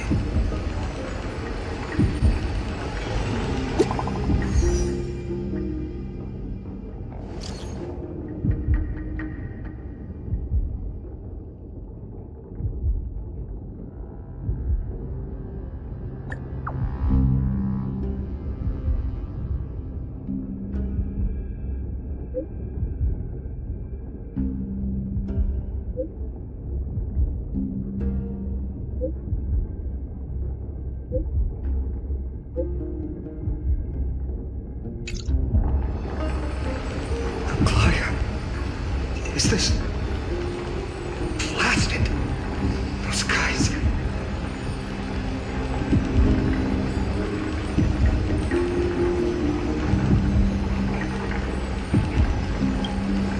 I've heard from more than one person it doesn't seem like a joke. Stay calm. This could just be one of her schemes. I won't believe it until I see it for myself. Finon, what should we do now? Stay on course. I'll contact Treeby and ask her to keep the citizens calm. We'll hurry back to Akima as fast as possible and assess the situation in the city. If we run into any enemies along the way, I won't be merciful this time.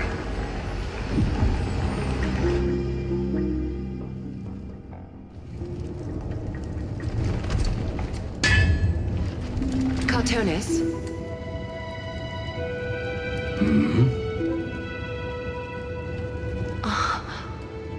You're forging a sword for Finon, aren't you?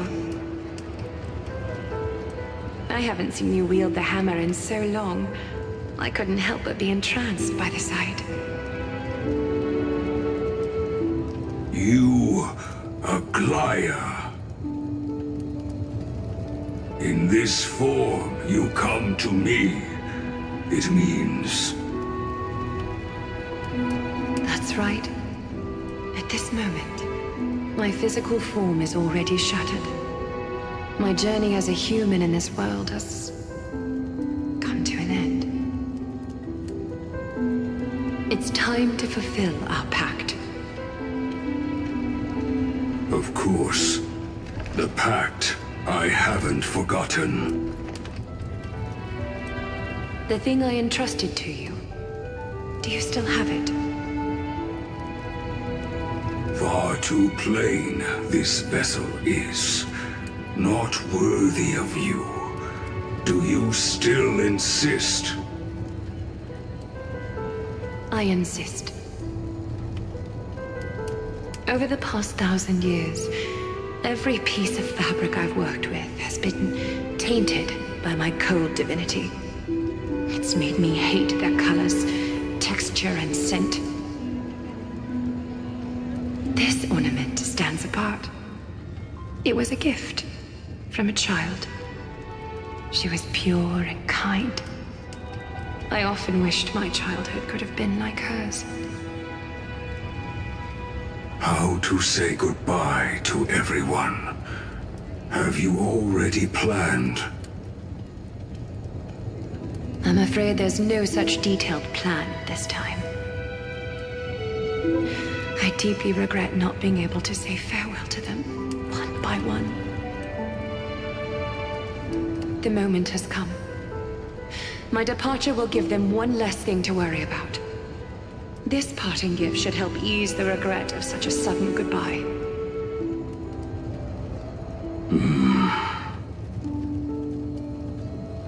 Invented for the Titans, Kremnos' soul-forging technology was, though divinity it retains, filtered out, the remnants of humanity will be. Is that what you want, Aglaya? You've confirmed this with me repeatedly. Yes, Cartonis. I need you to do this for me. Condense my divinity into this ornament. It might still be useful in the future to help them complete their mission. Selfless until the end. Envy the child there's no need to. Already lived a grand life your humanity has. Your praise puts my heart at ease, Grand Craftsman. Now, please, take me through the last tempering that fate has to offer.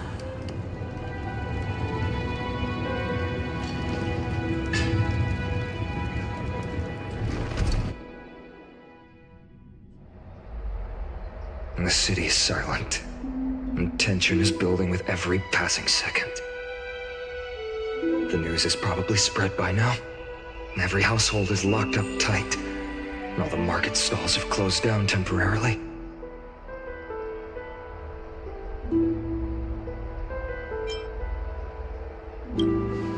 I hope so. I just can't believe she'd be taken down by a handful of assassins. If this is all part of a larger plan, Treby must know something. She just couldn't say it in the message. Let's go find her.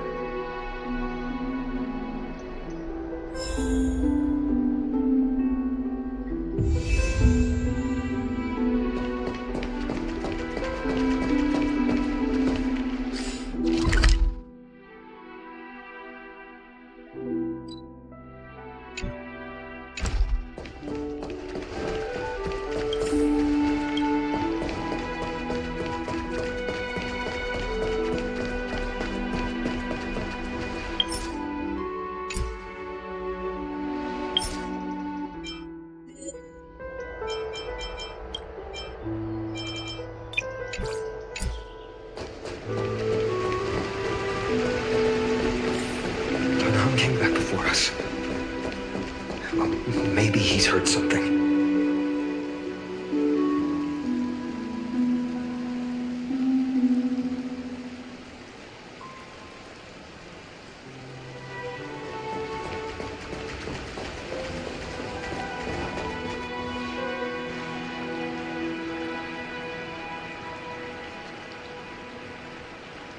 Don't worry.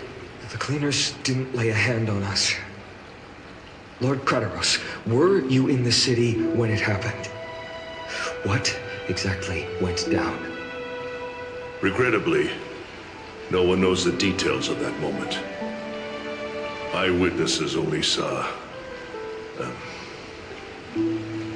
It's fine. Just tell me. Eyewitnesses at the Memorial Palace saw Aglaia fall from the Chrysos air bath. Oh, gods. She showed no signs of life by the time the Holy City guards approached to check. They were too afraid to jump to conclusions. After all, she was a demigod who lived for over 1,000 years, the leader of the Chrysos heirs.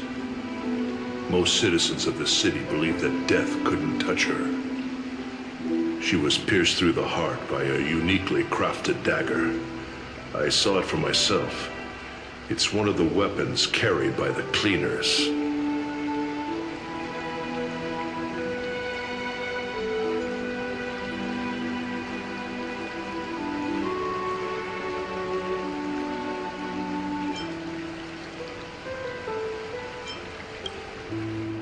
I also don't understand. This doesn't add up. The ones who appeared in the Grove and those who confronted Dunhung in the Abyss didn't immediately resort to violence. They were just watching and trying to intimidate. They didn't have any reason nor the courage to attack Aglaia. Perhaps...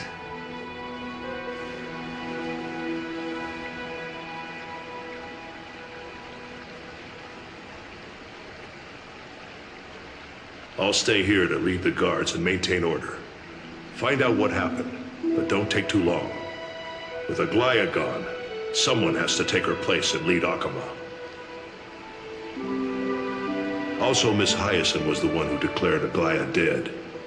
You might want to speak with her.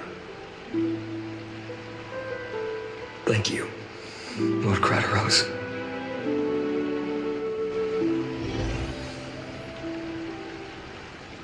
I'll stay here to lead the guards and maintain order.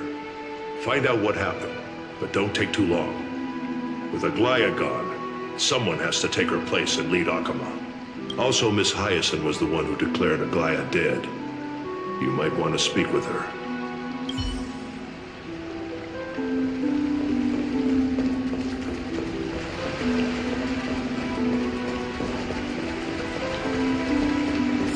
The baths are empty.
Hyacine.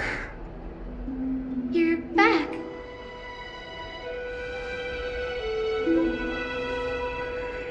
I'm fine. I've been staying close to Lady Treby and Lady Trinan after the incident. It's great that you could come back so quickly. They need someone with them now.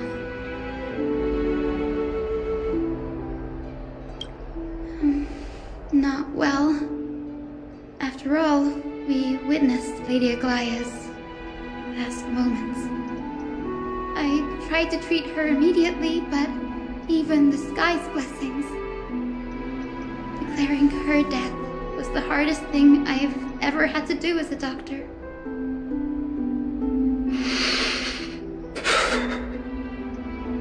Lord Finan, don't push yourself. You're carrying a heavier burden now. Please, don't fall.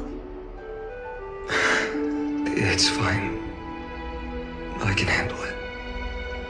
What I've lost is a mentor and a comrade in arms. But for Treby and Trinan, they've lost a 1,000-year-old bond. Like they're losing a part of their lives. You should rest, Hyacine. You've been awake for a long time, haven't you? We'll handle things from here. Okay. See you later, everyone. Next, we should visit Lady Treby.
Oh, great. You're back. Lady Treby, Snowy, don't. Please don't apologize to us. You went to the Grove to prepare yourself for the threats to Akama. You didn't do anything wrong, so don't be hard on yourself. We were always by Aggie's side throughout this long journey, so we understood her thoughts better than anyone. She knew she wouldn't see the end of the Flame Chase journey, yet she gave everything without hesitation. For the future of everyone.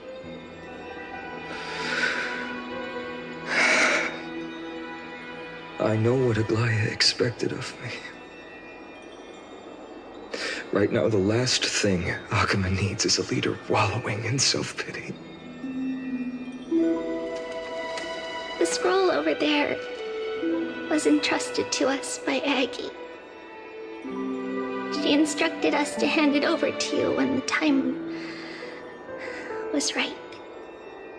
I think now's the right time.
I still remember the taste of that oatmeal.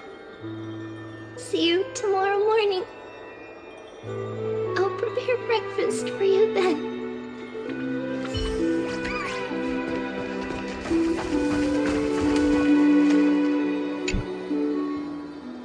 Vinan, my humble student, my trusted colleague. As I write this, you are locked in a battle of words with the Council of Elders, fighting for the survival of the Flame Chase journey on a battlefield where the smoke of war is invisible. I deeply regret and feel guilty for hastily pushing you and the Trailblazer into the debate. But please forgive me. At that moment, I could not afford to show any sign of weakness before you, as it would have crushed your morale. I considered the debate a routine affair, assuming I could win merely with the support and experience we'd accumulated over centuries.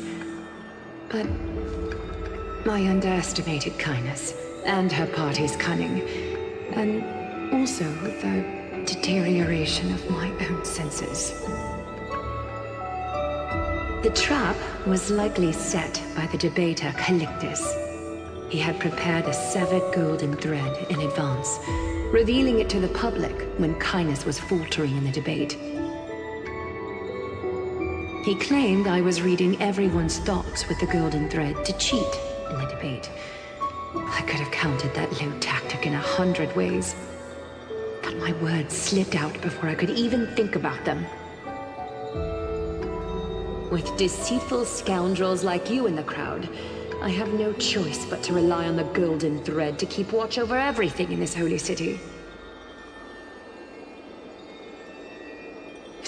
You can imagine the reaction that comment provoked. At that moment, I felt my time was running short. The divinity in this body might be eternal, but that is not the essence of me. I am a daughter of humanity, born of my mother, and I will die as a human. Realizing that my humanity was fading, I began to plan my exit. What kind of departure would not waste such a belated death? I have yet to find the ideal answer. But I knew I couldn't simply fade away in my sleep like anyone else. The serpents have always lurked in the darkness, terrified of their heads being cut off by the golden thread. If my departure were to be calm and uneventful, it would only lead to a swarm of those serpents emerging from their nests. Regrettably, a peaceful death is a luxury I cannot afford. I must feign weakness deliberately to make those serpents lose patience and act rashly. Just as they think they've struck and sunk their fangs into my heels, that's when I'll strike back, igniting the final blaze to burn away the threats hidden in the shadows. The blaze soaring into the sky might sow fear and confusion, but I have no worries about people losing their way. After all, Alchema still has you to guide them, Finan. You're not perfect, Finan. I've witnessed your confusion, recklessness, and deep sensitivity, dawn after dawn. The heavy burdens of your past have always weighed you down, inflicting deep pain.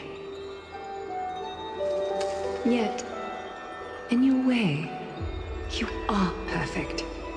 You embrace everyone's imperfections, always ready to find the precious qualities hidden beneath their rough exteriors. Unconditionally. That might be what sets our Sky Father Kefili apart from other deities.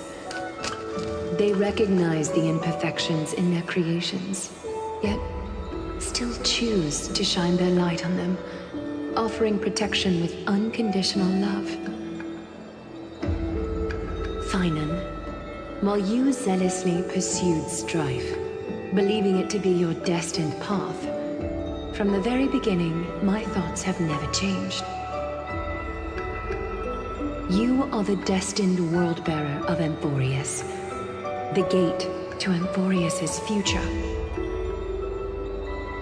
Go, complete the flame-chased journey of the prophecy, ignite the stars, and inspire hope in the hearts of humanity. I will be waiting at the end of the West Wind, looking forward to the miracle you will create.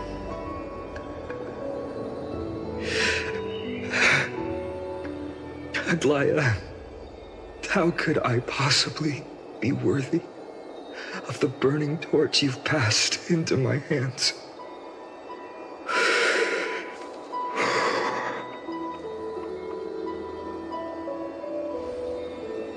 Dawn, can you do me a favor?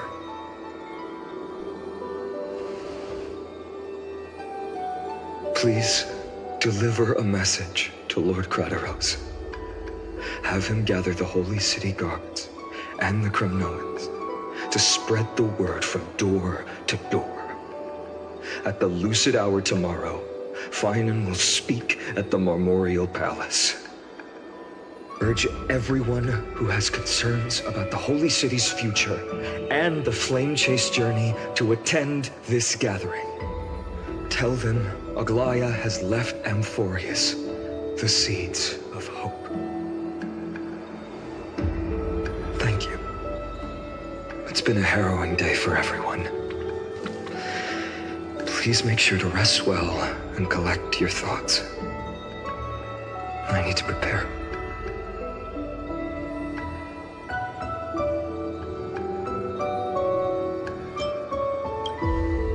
Cortonis, what brings you to Marmorial Palace? I planned to get everything settled before coming to see you. Is there something urgent, Cortonis? How are you holding up, I wanted to see. Better than I expected, you seem. There's no room for doubt anymore. It's time to take action and show everyone that the leadership of the Chrysos heirs is still strong. Right, your assessment is. Now, here, take this. Is this it? You've completed it. Dawnmaker. The name I've chosen for it. Before dawn, prepare for battle. For tomorrow, wield your sword. Befits your stature, it does. Chrysos heir. Dawnmaker. Unbelievable. You've never seen that black-clad swordmaster. Yet you've recreated this so precisely, just from what I described. Precise, your description. Imbued it with the power of dawn I already have. Guided by your will, gleam with golden flames, its blade will. Wield it, may triumph always be yours. Thank you, Cortonis. I will use this sword to protect the beings of Amphorius. Another thing there is. What's this? Stored here, the remnants of Aglaya's divinity are. This was her commission. Her death she had long foreseen. Can she still hear us? It's difficult to confirm.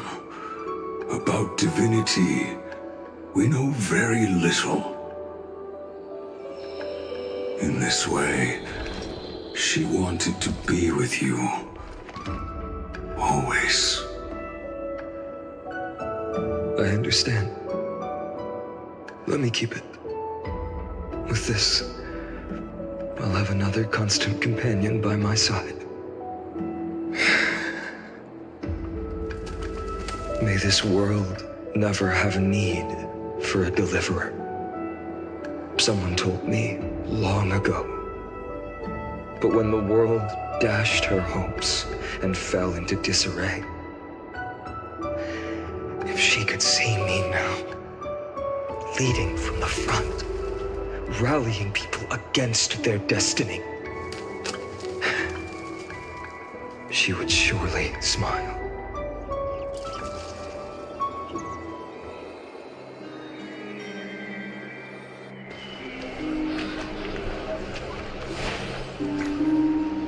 How will the Holy City continue without Lady Goldweaver? Look! Lord Finan is here.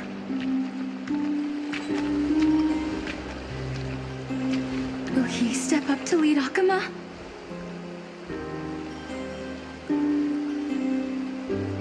Not long ago, I spoke at the Citizens' Assembly at Dawncloud. I wrestled with every word, searching for the right ones to rally support and keep the Chrysos heir's flame chase alive. In the end, I remembered a lesson from one of my teachers. In battles where words are weapons, outrage and blind passion often overpower reason. I followed his strategy. I painted my opponents as nothing more than pests, tore apart their character, and laid out their crimes. The strategy worked. I secured enough votes to achieve my goal, but afterward, there wasn't even a flicker of joy. I realized that apparent victory masked a deeper failure. In my pursuit of success, I fueled division and strayed far from my very purpose that led me to the flame chase journey. This journey was supposed to unify, not divide, to strengthen us, not weaken us. It was the gold thread that mended our rifts in the past. Some saw it as a means of surveillance, a tool of control. But no one can deny that it was Aglaya who held this city and even this shattered world together. Now she is gone. Yes, as you have heard, the demigod Aglaya, who guarded the holy city for a millennium, has indeed fallen.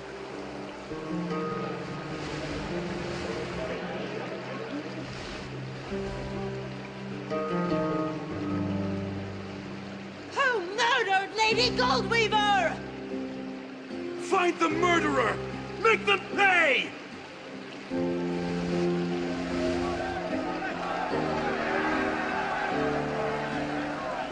I felt the same as all of you initially. I wanted to stand here beside you, to condemn the sinners, to discuss retribution, and to see justice brought down upon them. But my perspective has changed.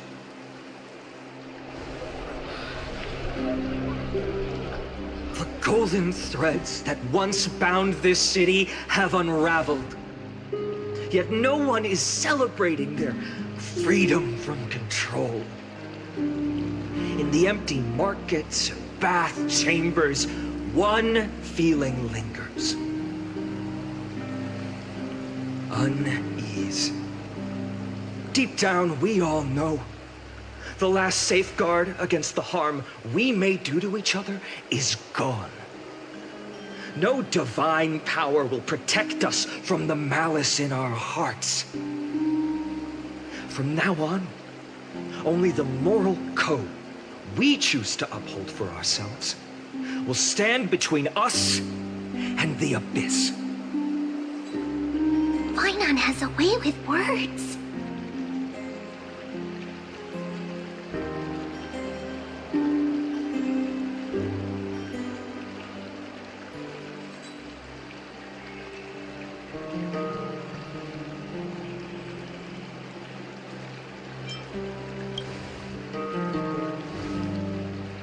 Indeed. The flame chase journey is nearing its end. With only one Titan left for the Chrysos heirs to conquer. Aquila! Before I rise to the skies, I challenge you. Cast out the shadows and malice within your hearts. Let your spirit shine brighter than the sky itself. Let me bear witness. Even without the divine authority of romance, Akima will remain a sanctuary in these end times. A place for the kind people Aglaya dreamed of. The kind of people foretold in prophecy. A better people! Better people! Better people! Better people! Better people! Better people! Better people! I appreciate your willingness to accept the challenge. You have reminded me that Aglaya left me perhaps the simplest duty in the world. To bear the burden of creation, I need only to give one thing. It's a gift she once gave me without hesitation, and now I share it with each of you. Unshakable faith. There's still a long way to go before Amphorius is reborn. But we will not forget the past as we move forward. For the memories of Amphorius will always benefit future generations. Allow me this moment.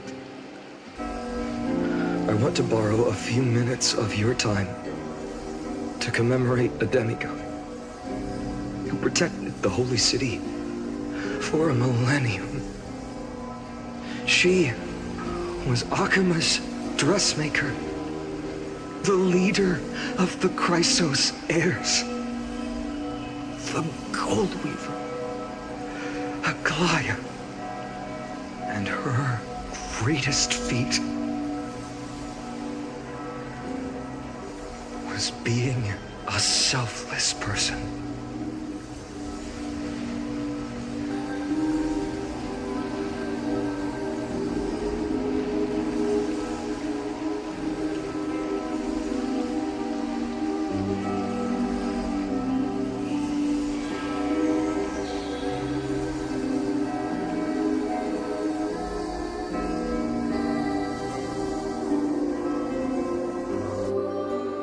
Singing sounds so familiar.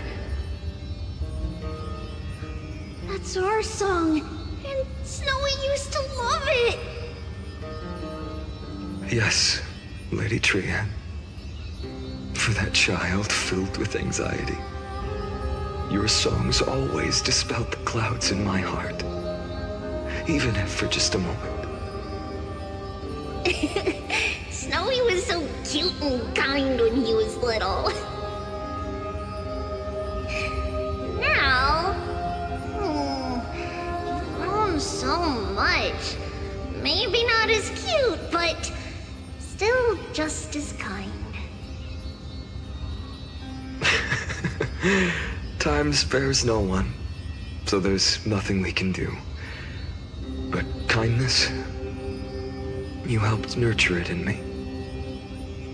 Don't mention it. Your light is as bright as ever. Keep it up and stay strong. See you, Snowy. Goodbye, Lady Trian. I heard what you said. Are you suggesting the debate tactics I've taught you are nothing but sleight of hand? Not at all, Professor Anaxa. Honestly, without those techniques you taught me, the flame chase journey might not have survived. Good thing your head's still clear. The Chrysos heir of Kefali. I had no idea you had it in you while I was drilling those formulas in your head in class. Who could have thought, Professor? By the way, I've completely forgotten those formulas now. Some things never change.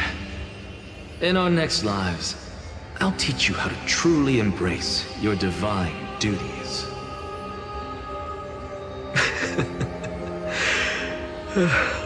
I'll be waiting.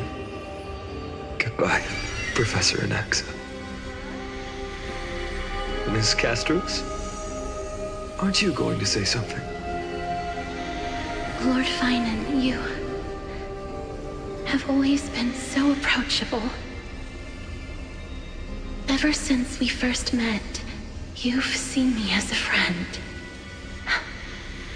It was the first time I understood what everyday friendship was like. But that's dangerous. Dangerous? Laughing and chatting with you, I sometimes forget who I am. And for someone with my kind of power, that's a real hazard. I hadn't thought of it that way. Sorry, I forgot to consider your perspective. Please, no apologies. Despite everything, thinking back on the times we spent together makes me really happy. I feel the same. Goodbye, Finan. Goodbye, Gastros. Aglaya. Remember, Finan, after completing the flame chase, leave the decision to initiate the miracle of Genesis to the Amphorians. The Chrysos heirs are the executors of the prophecy, yet they, the people, are the true masters of this world. Rest assured, I always keep your teachings in mind. The difference between a presumptuous hero and a tyrant is a fine line. Well said. You've got a good memory. It's late. Anything else you'd like to add? Anything else? Even in your imagination, I'm not one to show my vulnerable side. No worries. I've long understood how difficult it is for you to open up completely. Thank you for bringing me here, Aglaya. You saved me. Maybe what I wanted to save wasn't you, child, but this crumbling world.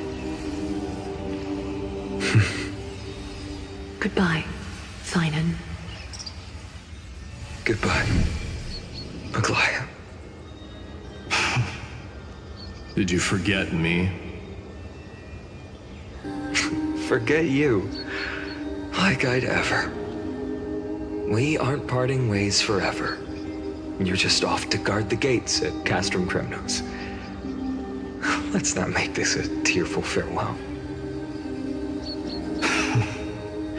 You know just how to make a person uncomfortable. I have a feeling we'll meet again in this lifetime. Let's have another showdown then. Deliver. That's very confident of you. I've changed since then. Have you seen this sword? It's a masterpiece freshly forged by Cartonis. A bold statement for a mere mortal who hasn't yet claimed the power of a Titan. See you around. Finan of Ides Elysiae. It's a date, Mighty Moose. What a poignant, yet splendid journey. And it's still not over yet, is it? Yes, Cyrene. I was right. In the end, you did become the deliverer in this story. A lot has changed while you were away. I've met so many people, tried so many things. I've found new resolve. And I've let go of some attachments. I'm not the same person I used to be. But to me, you've never changed at all, Finan.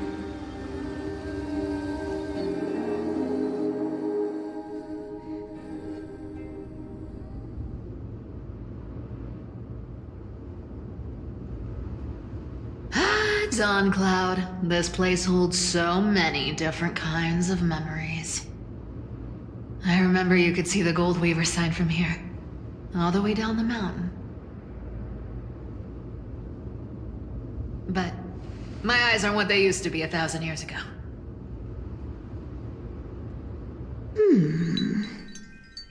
Cyphera, you... Seamstress.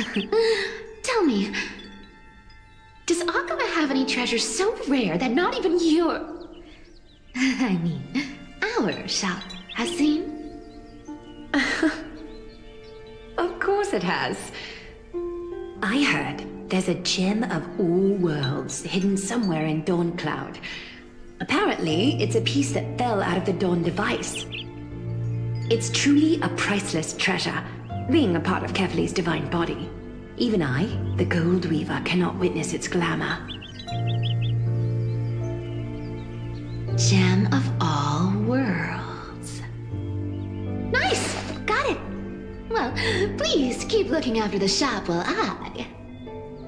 Let me guess, Cyphera. You're probably already plotting to sneak into Dawn Cloud to steal that gem, aren't you?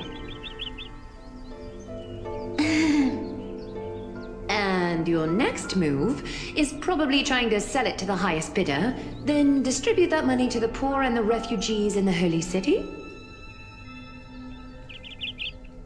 Look, Seamstress. Are you sure you aren't peeking into my head with your golden threads? You might be skilled at covering up lies, but your compassion is all over your face, plain as day. Don't lie to yourself. Do you honestly think this is the right thing to do, Cyphera?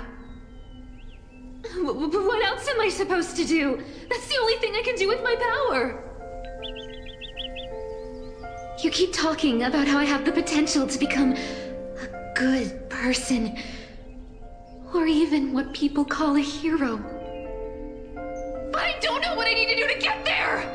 I can't weave golden dresses like you! I can't sing as well as Miss Hyacines! And I definitely don't know as much as Big Sis Treeby! The only things I'm good at are the underhanded street smarts that no one even respects. But I still want to be worthy of you. I want to prove that you've made the right choice. Even thieves can dream. Right?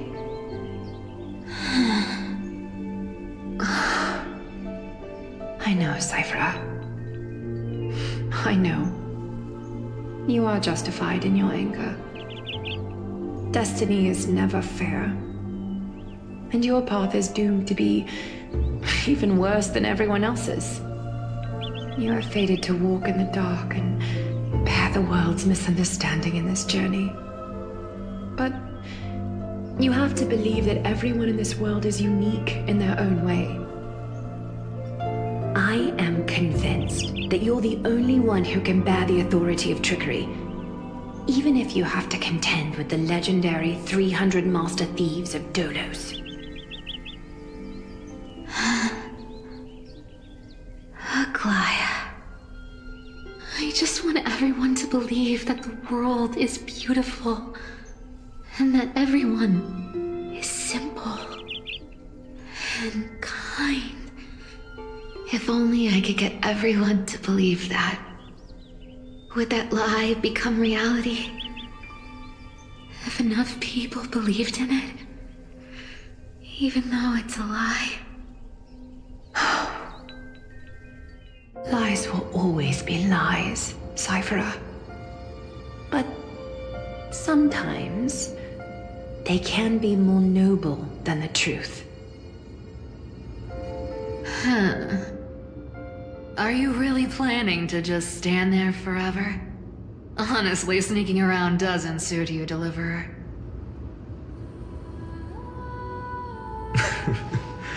I never thought I could slip past your sharp ears, Miss Cypher. I just didn't think it'd be right to interrupt when you're obviously lost in thoughts. Still as charming with your words as ever, boy. Your speech at the public baths wasn't half bad, I'll admit. It managed to touch my heart. Just a smidge. Thank you. I had a feeling back then that you were in the audience.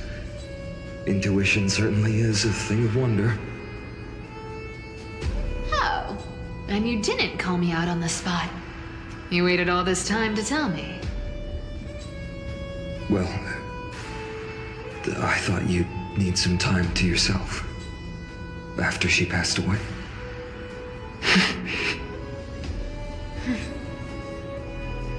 None of your business. Enough small talk. Tell me, what kind of trouble did you run into that you need me, the super old-timer, to step in?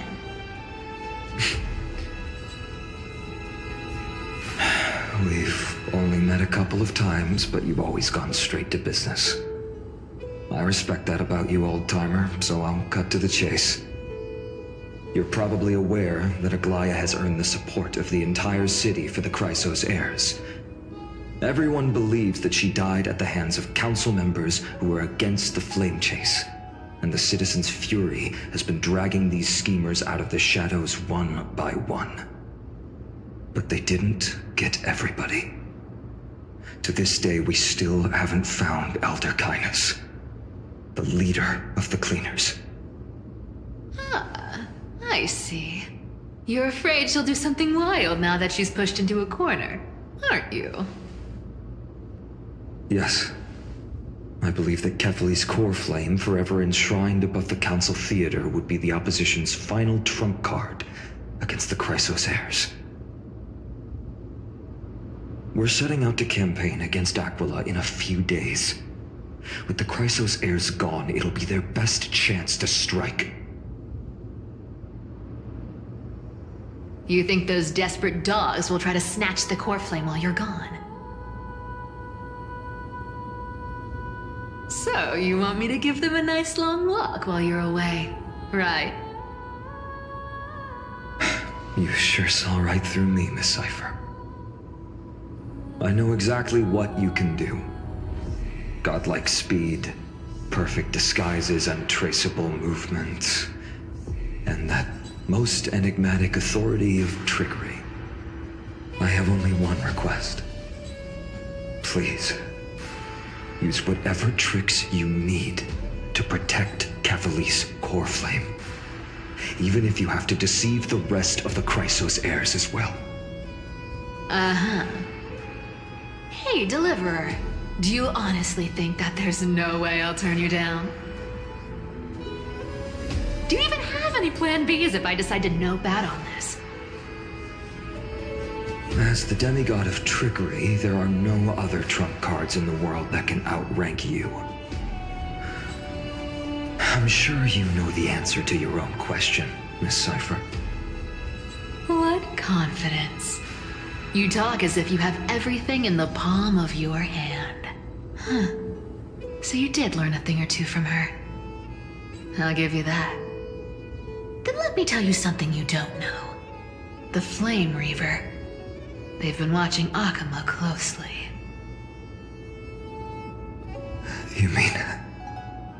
Bet you didn't expect that, huh? I've been tracking them all this time. And this is my conclusion. That lunatic may have lost their mind, but they're no fool. Why do you think they haven't made a move on Akama yet? Professor Anaxa once analyzed this. He thought, It was probably because Kefali's core flame was protected by the Council of Elders' secret arts. Ha! Sacred art's my foot! I could break those mechanisms with the flick of my finger. Allow me to let you in on the actual secret. They probably held off from attacking Akuma because the Seamstress's defense network was way tougher than you thought. Now that she's gone, and you're heading out to the Eye of Twilight, with the city's defenses in shambles. What a dangerous situation we find ourselves in. But since you're the one who brought it up, I'm guessing you already have a solution in mind. Just look how ridiculously calm you are right now. But you guessed it right. Consider this a 2-for-1 deal. I'll keep that lunatic entertained on top of protecting Kefali's core flame. You owe a big favor after this. You have my deepest gratitude. That Flame Reaver's power is truly unfathomable. Please be careful. Don't forget, Deliverer. There's a fundamental truth in this world. Cyphera will always get the last laugh. No need to worry about a demigod. I'll do my job. So you need to make sure you don't die before you pay me.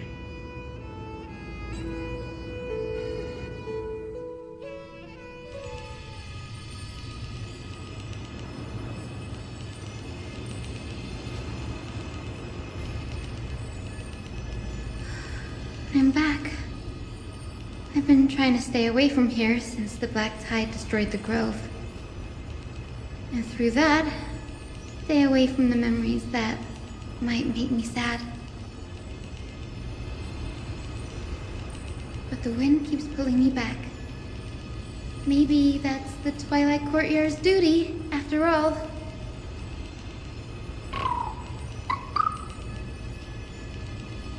I know, little Ika.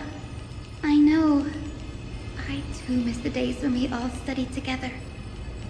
But we have an even more important mission this time round. Lord Finan has already set the date to campaign against Aquila. Being a descendant of the Sky People,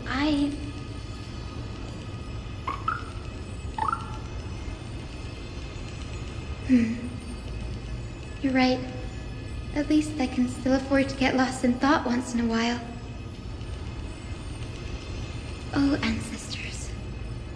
Please wait for just a bit longer. The time I spent in the grove deserves some reminiscence.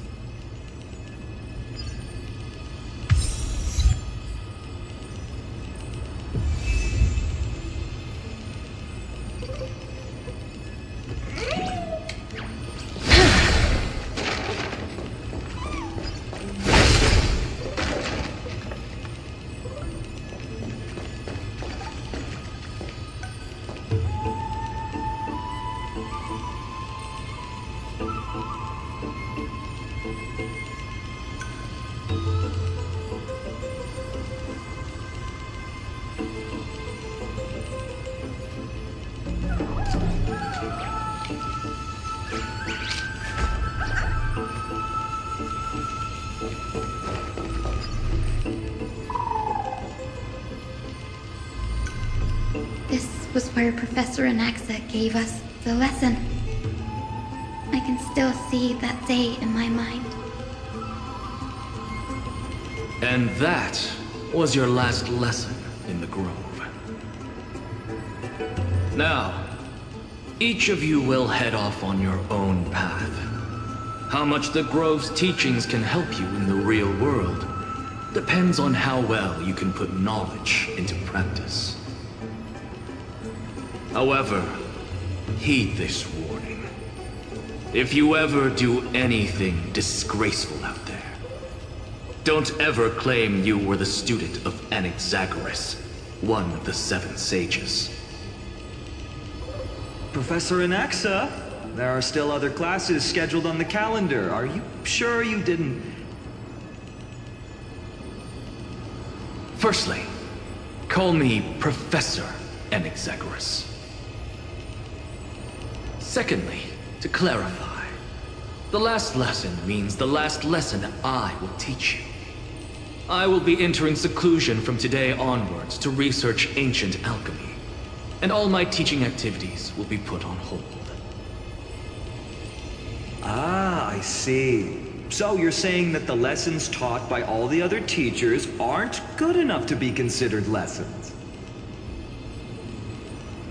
All you do every day is wag that sharp tongue of yours. That's a credit deduction, fine enough IDs Elysiae.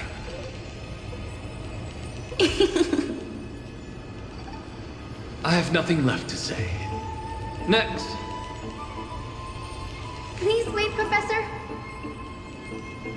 According to the Grove's protocols for a cohort's final class, the lecturer should take some time in that lesson to discuss the students' post-graduation aspirations with them and guide them toward a solid path. Surely you can't skip such a crucial step, Professor.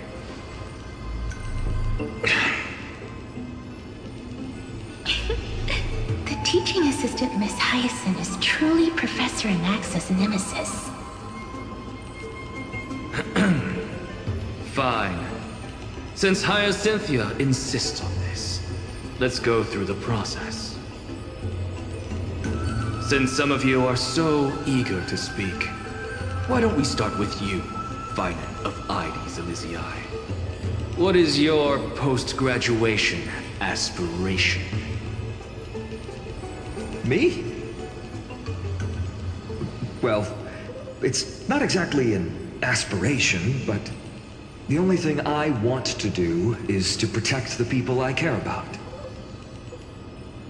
I see. So you want to be a hero? How boring. Next. I didn't say.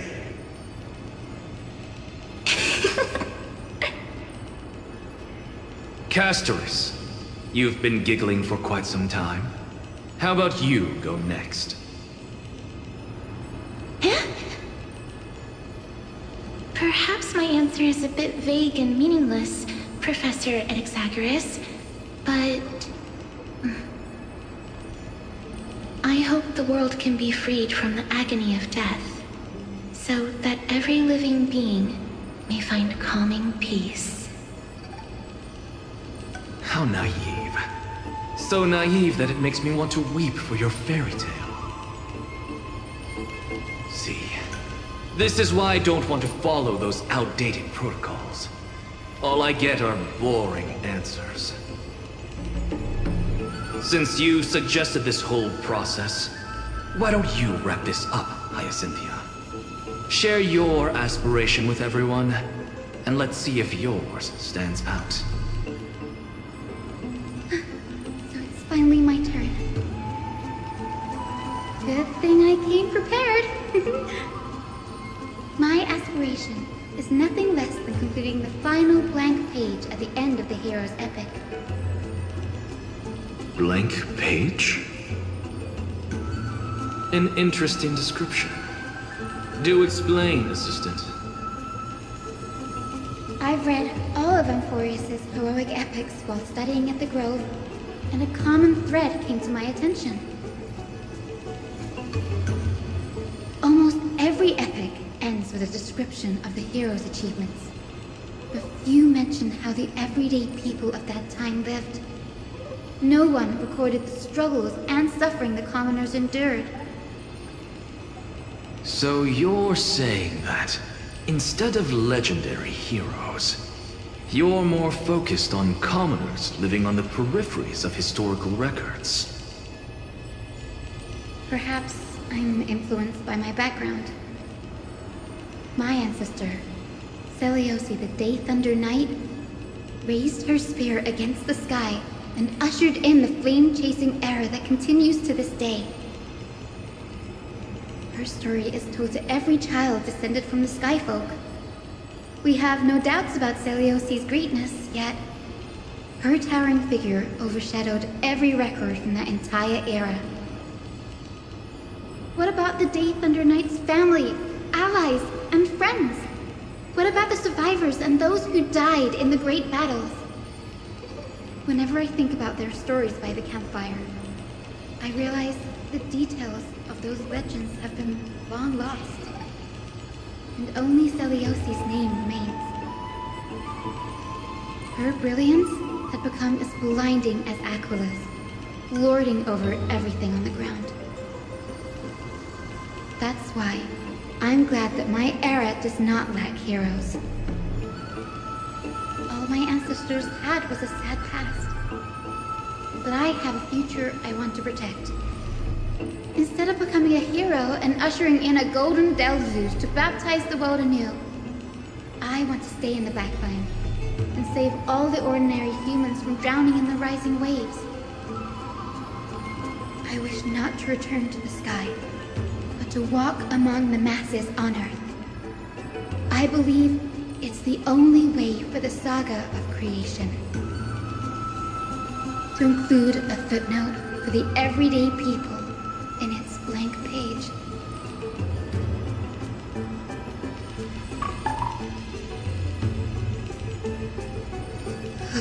I'm getting embarrassed from remembering how I said all that.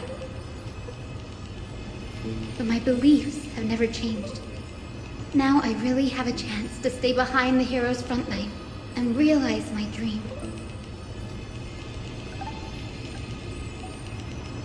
Danny, what are you doing here?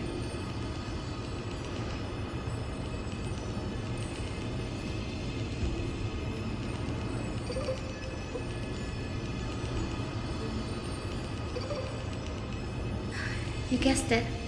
To reach Aquila's realm in the sky, descendants of the Sky People must perform a bloodline ceremony, summon the spirits of our ancestors, and get their blessings. That's the only way for creatures on Earth to forge the rainbow bridge to the sky. And the soul of the first ancestor I want to see is here in the grove.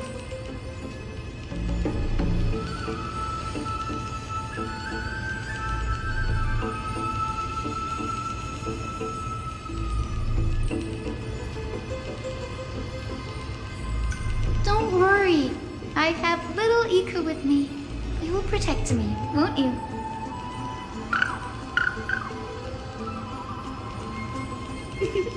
Good, Ika. Well, what brings you here, Danny?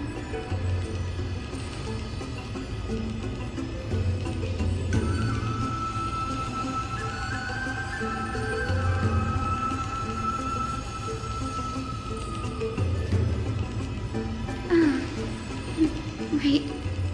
If all goes as planned, you and Gray will be able to go home after this mission, won't you?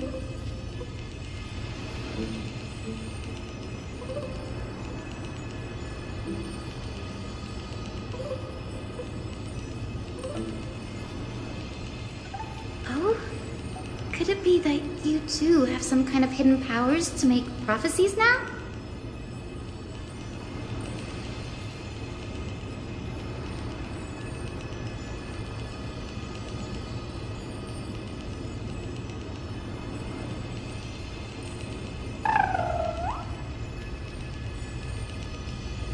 No, I didn't understand that either, little Ika.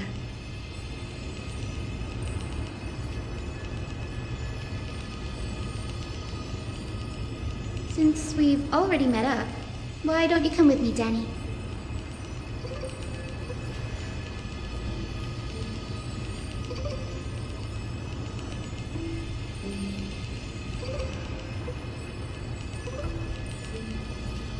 That's the dependable express guard for you. So, shall we get going?